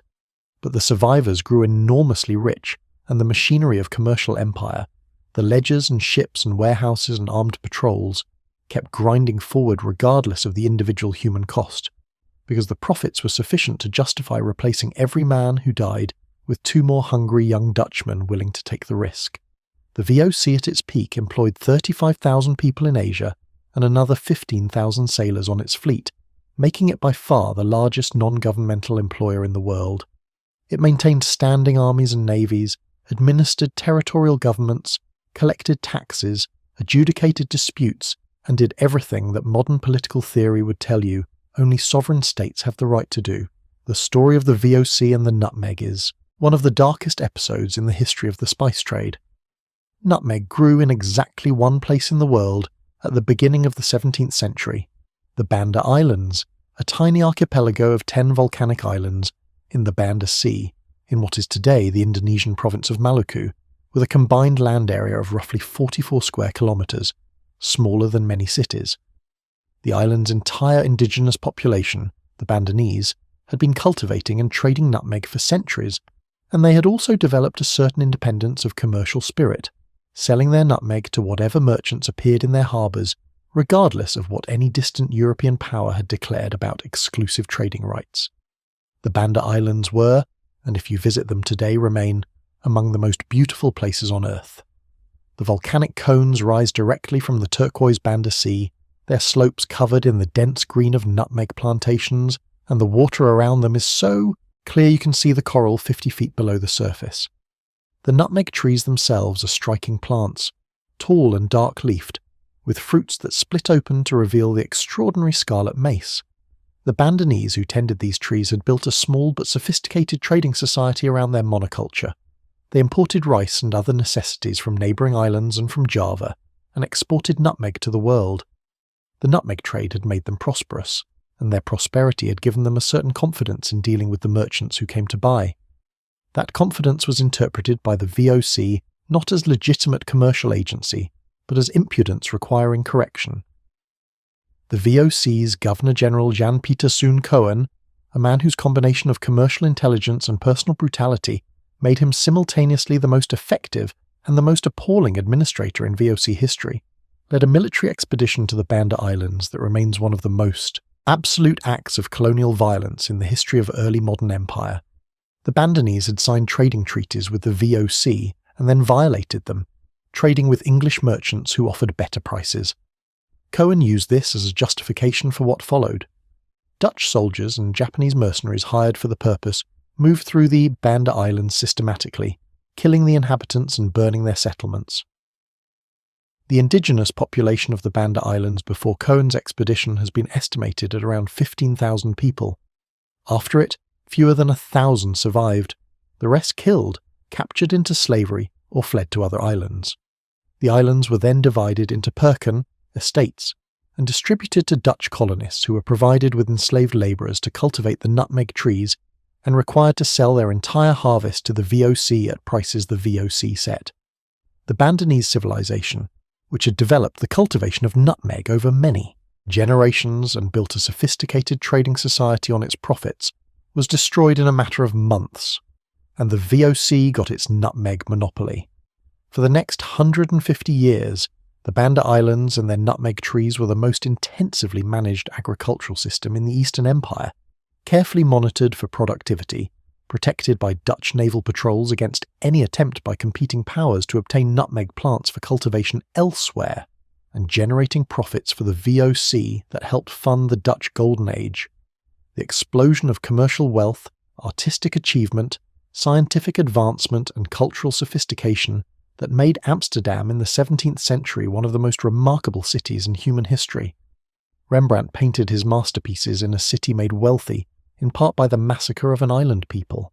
The great canal houses of Amsterdam, with their stepped gable fronts and their large windows looking out over water, were built with money that flowed from the Spice Islands of the Eastern Archipelago. The philosophical and scientific revolution that produced Spinoza and Huygens and Leeuwenhoek was nurtured in a society whose prosperity rested on violence practiced at oceanic distance, close enough to make it profitable and far enough away to make it comfortable to ignore. The Dutch did not only secure the Banda nutmeg monopoly, they also established control over the clove trade by a strategy of enforced monoculture, concentrating clove production on the single island of Ambon, burning the clove trees on all other islands to prevent unauthorized production, and patrolling the seas to intercept any attempts to establish cultivation elsewhere. The VOC even developed a practice called the Hongitochten, annual extirpation voyages, in which Dutch warships would sail through the Maluku archipelago, destroying clove and nutmeg trees on any islands that were not supposed to be growing them. These voyages were backed by formal treaties with local rulers who had been brought within the VOC's commercial orbit, and who participated in the destruction of their neighbours' agricultural capacity in exchange for trade privileges and political support. The result of all this violence and monopoly enforcement was that the Dutch controlled the world supply of both nutmeg and cloves for most of the 17th century, and the profits were enormous. The VOC at its peak in the late 17th century was paying annual dividends of 40% on its initial share price. It was the most valuable company in the world. Estimates of its peak valuation, adjusted to modern terms, suggest it was worth several times the combined value of today's largest corporations. Its fleet at its height comprised over 150 merchant ships, 40 warships, and a permanent army of 10,000 soldiers maintained in Asia. It was, by every measure, the dominant commercial power on the face of the earth. The English were late to the spice trade, and for a long time they were the poor relations of the great spice empires. The English East India Company, chartered by Queen Elizabeth I on the last day of the year 1600, 2 years before the VOC, had a fraction of the Dutch company's starting capital, and a fraction of its strategic coherence, and for the first decades of its existence, it was primarily trying to find a commercial niche in an Eastern trading world that the Portuguese and Dutch had already organised to their own advantage.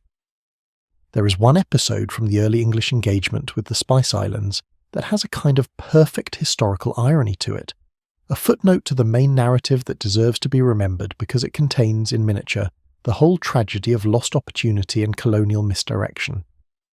In 1616, the English managed to establish a small trading presence on the island of Run in the Banda archipelago, a tiny island, barely 3 kilometres long, whose nutmeg trees made it worth more per acre than almost any piece of real estate on Earth at that moment. Run was the only territory in the Banda Islands where the English had established any foothold, and they defended it with the stubbornness that small, vulnerable positions sometimes inspire, even as the Dutch systematically tightened their grip on every other island in the archipelago.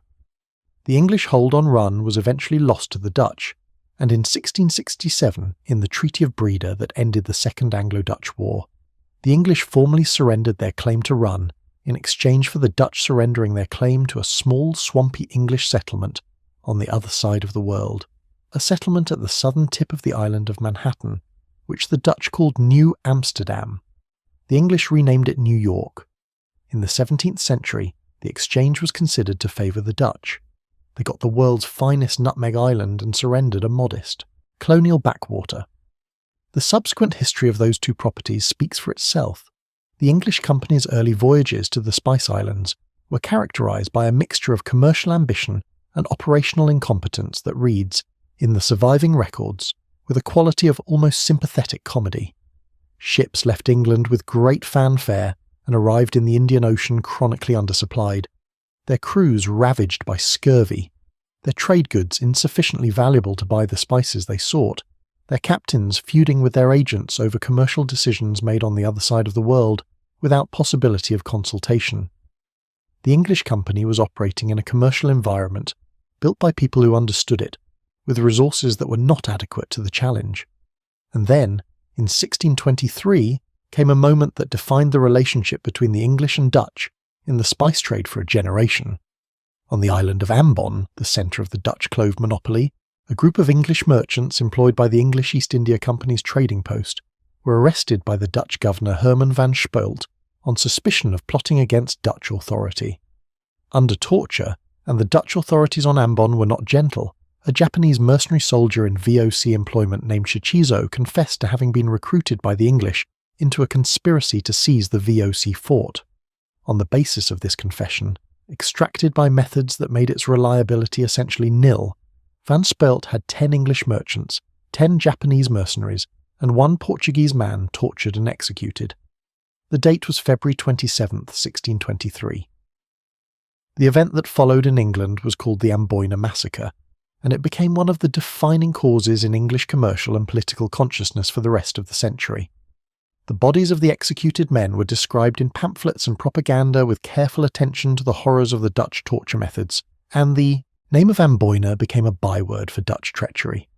Every subsequent generation of English merchants and politicians who found themselves in competition with the Dutch could invoke Amboyna as evidence of Dutch bad faith, and it was invoked repeatedly over the course of 3 Anglo-Dutch wars in the mid and late 17th century. But the English drew a practical conclusion from Amboyna beyond the political one. The Spice Islands were Dutch, the clove and nutmeg monopolies were Dutch, and attempting to break them by direct competition in the Eastern Archipelago was unlikely to succeed. The English company therefore turned its primary attention to India, to the pepper and textile trade of the Mughal Empire, which was a commercial environment rich enough to sustain a substantial enterprise, and one where the Dutch presence was less overwhelming. This strategic pivot, forced by the failure to compete with the VOC in the Spice Islands, would turn out to be commercially fortuitous in ways that no one in 1623 could have predicted, because India in the long run would prove a far greater source of wealth than the tiny volcanic islands of the Maluku archipelago. The English company built its Indian presence gradually, establishing trading posts, factories, in the terminology of the time, at Surat, at Madras, at Bombay, and eventually at Calcutta. Each of these was initially a purely commercial establishment, dependent on the goodwill of the local Mughal authorities for its existence, and conducting its business within the commercial framework that had existed in India long before the Europeans arrived. The pepper of Malabar, the textiles of Gujarat and the Coromandel coast, the indigo of the Gangetic plain, these were the commodities that funded the English company in its first century, and they were obtained through trade rather than conquest. But back in the Spice Islands, the Dutch monopoly was already facing the structural threat that all monopolies, based on geographical uniqueness, eventually face: the possibility that someone would simply remove the geographical uniqueness by transplanting the plants. The Dutch were aware of this threat from the beginning of their monopoly, and they went to considerable lengths to prevent it. Nutmeg kernels sold for export were dipped in lime to prevent germination. Clove seedlings found outside authorised growing areas were destroyed. The transportation of live plants out of the Maluku Islands was a capital offence. These precautions worked for longer than might have been expected, because they were backed by naval force, and because the knowledge required to grow and process the plants successfully was not trivial. Getting a nutmeg tree to fruiting age required specialised knowledge of soil, climate and cultivation techniques that the Bandanese had developed over generations, and that was not easily replicated from a single smuggled seedling. But the precautions were not perfect, and by the mid-18th century the system was showing its cracks. The decisive breach came through a combination of French imperial ambition and individual espionage of a kind that reads almost like a thriller novel.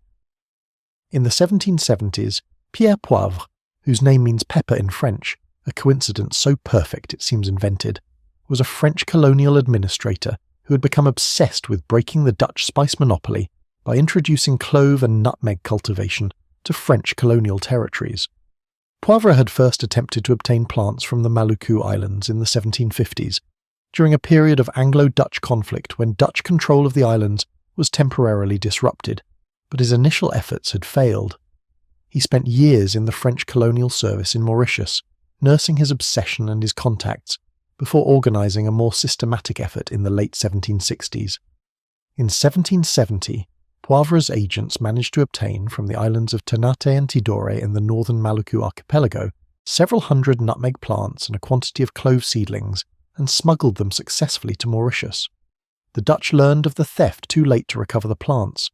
Poivre established the cultivation of both spices in Mauritius under French direction, and from Mauritius the plants eventually spread to other French colonial territories, to Réunion, to Guadeloupe, to Cayenne in South America, and eventually to Zanzibar and Pemba off the East African coast, which would become the world's leading clove producers by the 19th century, displacing Ambon as surely as Ambon had displaced the rest of the Maluku Islands 2 centuries earlier.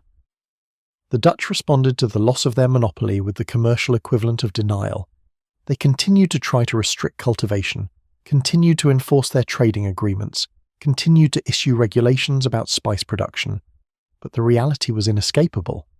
Once clove and nutmeg cultivation had spread beyond the islands of Maluku, the monopoly that had been maintained through violence and isolation for nearly 2 centuries was broken.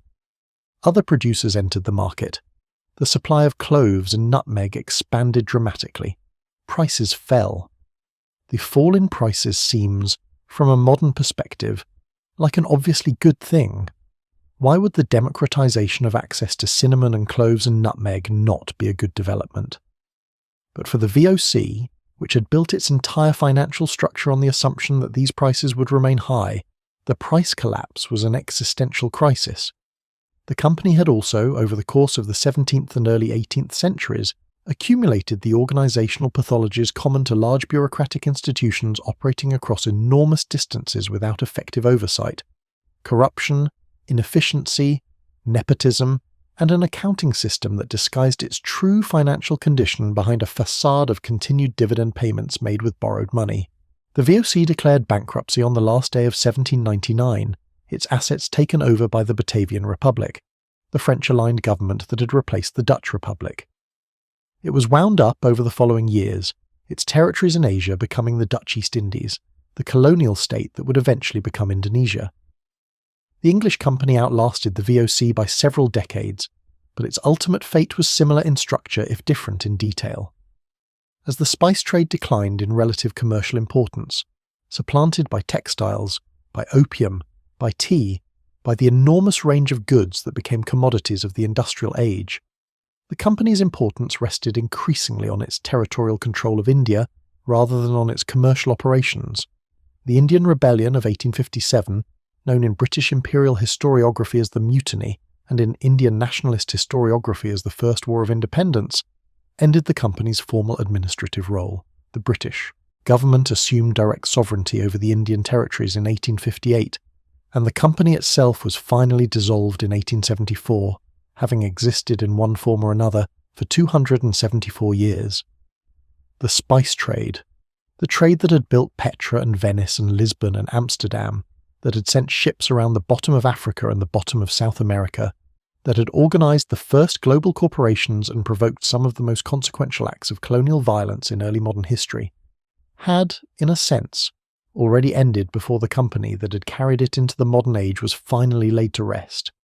Not ended in the sense that people stopped using spices, they did not, but ended in the sense of being special, costly, scarce, transformative.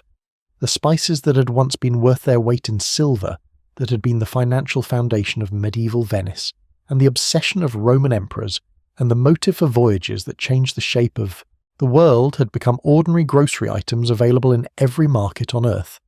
Pierre Poivre's stolen plants had done their work. The monopoly was broken. The age of spice was over. And yet the world it had made did not disappear with it. It was all still there, written into the maps and the legal codes and the trade routes and the inequality and the extraordinary culinary inheritance of 5 continents. The ending of the Spice Age was not the ending of what the Spice Age had built. The world that the race to control the spice routes created is the world we live in. This is not a metaphor or an overstatement. It is a literal description of the historical process through which the modern world came into being. The sea routes that the Portuguese opened in pursuit of direct access to the spice trade became the arteries of the first genuinely global commercial system. The trade winds and monsoon patterns that Portuguese and Spanish navigators learned to use became the highways of an Atlantic world in which goods and people moved at scales and speeds that had been impossible before the late 15th century.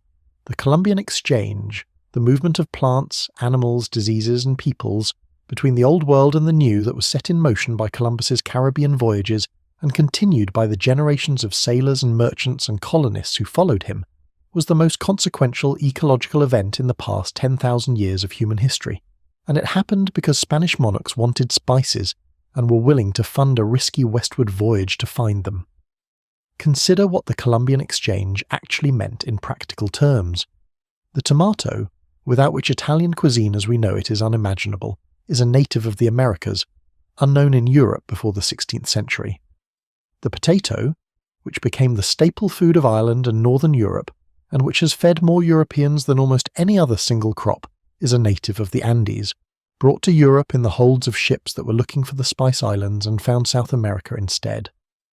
The chili pepper, which is today the defining flavouring of Indian, Chinese, Thai, Korean and Mexican cuisines that collectively feed the majority of humanity, is native to the Americas and arrived in Asia via the Portuguese spice trade routes in the 16th century, spreading through the same maritime networks that had been built to carry cloves and nutmeg in the other direction.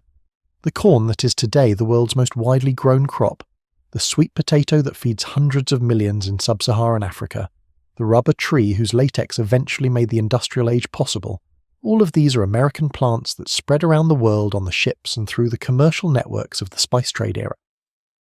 The financial instruments that Venice and the Dutch Republic developed to fund and manage the spice trade, bills of exchange, marine, insurance, joint stock companies, public share offerings, commodity futures, became the foundations of modern commercial finance. The Amsterdam Stock Exchange, the first in the world, was founded in 1602 for the specific purpose of trading shares in the VOC. Every stock exchange in the world today is a direct institutional descendant of the building where Dutchmen first traded shares in a spice company. The legal frameworks that governed the VOC and the English East India Company, the concepts of corporate personhood, limited liability and shareholder ownership, are now so deeply embedded in the structure of modern capitalism that we have lost sight of the specific historical circumstances in which they were developed. The colonial systems that the Portuguese and Dutch and English and French built to secure their access to spice-producing regions were the templates for the larger colonial empires of the 18th and 19th centuries. The methods used in the Banda, islands, displacement of indigenous populations, seizure of agricultural land, forced labour, and the legal and commercial structures used to justify and administer them, became the standard methods of colonial extraction applied across Asia, Africa, and the Americas. The world map of inequality that we live with today, in which the regions that produced the spices whose profits funded the European Golden Ages are among the poorest in the contemporary world, is not an accident of geography or culture. It is the direct legacy of the commercial violence through which those regions were incorporated into the European commercial system. And yet, alongside all of this, the spice routes also carried something else, something that is harder to quantify but equally real. They carried knowledge. Every ship that returned from the East brought with it geographical and botanical and ethnographic information that was incorporated into the growing European understanding of the world. The great herbals and pharmacopoeias of the 16th and 17th centuries, which organised European knowledge of medicinal plants, were built substantially from information gathered by the physicians and naturalists who travelled on the spice company ships. The botanical gardens of Leiden and Amsterdam and Kew, which became the great repositories of living plant knowledge in the early modern period, received specimens from the spice-producing regions of the East that eventually made possible the scientific study of tropical flora and eventually the development of the modern pharmaceutical industry. The nutmeg and clove trees transplanted across the world did not merely break a commercial monopoly. They seeded a global horticultural knowledge exchange that is still producing results in the laboratories of today's pharmaceutical companies. There is also something worth saying about the culinary legacy of this history, the way the spice routes rewired the flavour world of every civilization they touched. The arrival of chili peppers in India, brought by the Portuguese in the 16th century, transformed Indian cooking so completely that it is almost impossible for us to imagine Indian cuisine without it. Yet for the first several millennia of Indian food culture, there were no chili peppers. The heat in ancient Indian cooking came from black pepper and ginger and long pepper, and a dozen other native aromatics. The chili was an interloper, a botanical immigrant from the Americas that arrived via Portuguese spice ships, and was so enthusiastically adopted that within a century it had become the defining flavour of an entire culinary tradition. The Thai bird chili, the Indian Kashmiri dried red, the Korean gochugaru, the West African Scotch bonnet, All of these are descendants of the American capsicum that travelled the spice trade routes to the places that now claim them as their own. And there is one more thing to say, something that carries its own quiet weight as you think about all of this. The spices themselves, pepper, cinnamon, cloves, nutmeg, ginger, cardamom, were extraordinary substances. The people who grew and processed them in the forests and on the volcanic slopes of South and Southeast Asia had, over millennia, developed a deep knowledge of their properties, their flavours, their medicinal uses, their agricultural requirements, their cultural significance. When Arab traders first carried these spices westward, and when the Western world first encountered their flavours, they were genuine discoveries. Encounters with the products of an entirely different botanical world, born in a different climate and shaped by a different agricultural tradition, arriving in the kitchens of Rome and Alexandria and medieval Europe with the freshness and the strangeness of something entirely new. The pepper in your kitchen was a pepper vine in Kerala. The cinnamon in your spice cabinet was a tree in Sri Lanka. The nutmeg yew, great over a winter dish, was a fruit on a hillside in the Banda Islands. The world those plants crossed to reach you, the routes they travelled, the wars they provoked, the cities they built, the empires they founded and ruined. That world is the backdrop of everything that followed in the story of human civilization. Not because spice is important in itself, though it is, and not because the taste of distant places is one of the oldest pleasures of the human palate, though it is that too. But because the desire to possess those flavours, to bring the far away close, to make the exotic ordinary, to eliminate the distance between the wanting and the having, is one of the most characteristic expressions of the human spirit. It drove people to cross oceans that had never been crossed. It drove them to build institutions that changed the nature of commerce. It drove them to terrible acts of violence and sometimes to remarkable acts of courage and curiosity. The race to control the spice routes was a race to control the world, and in a very real sense the people who ran it, and the people who suffered for it, and the people who eventually made the whole extravagant system unnecessary, by planting a stolen nutmeg tree in a French colonial garden on an island in the Indian Ocean. All of them together made the modern world. And somewhere in all of that history there is a Roman senator's dining room, and a pinch of black pepper, and a smell that travelled 6,000 miles to reach a table. That is where it begins. And in some sense, standing in your own kitchen with its crowded spice rack, that is where it has never quite ended.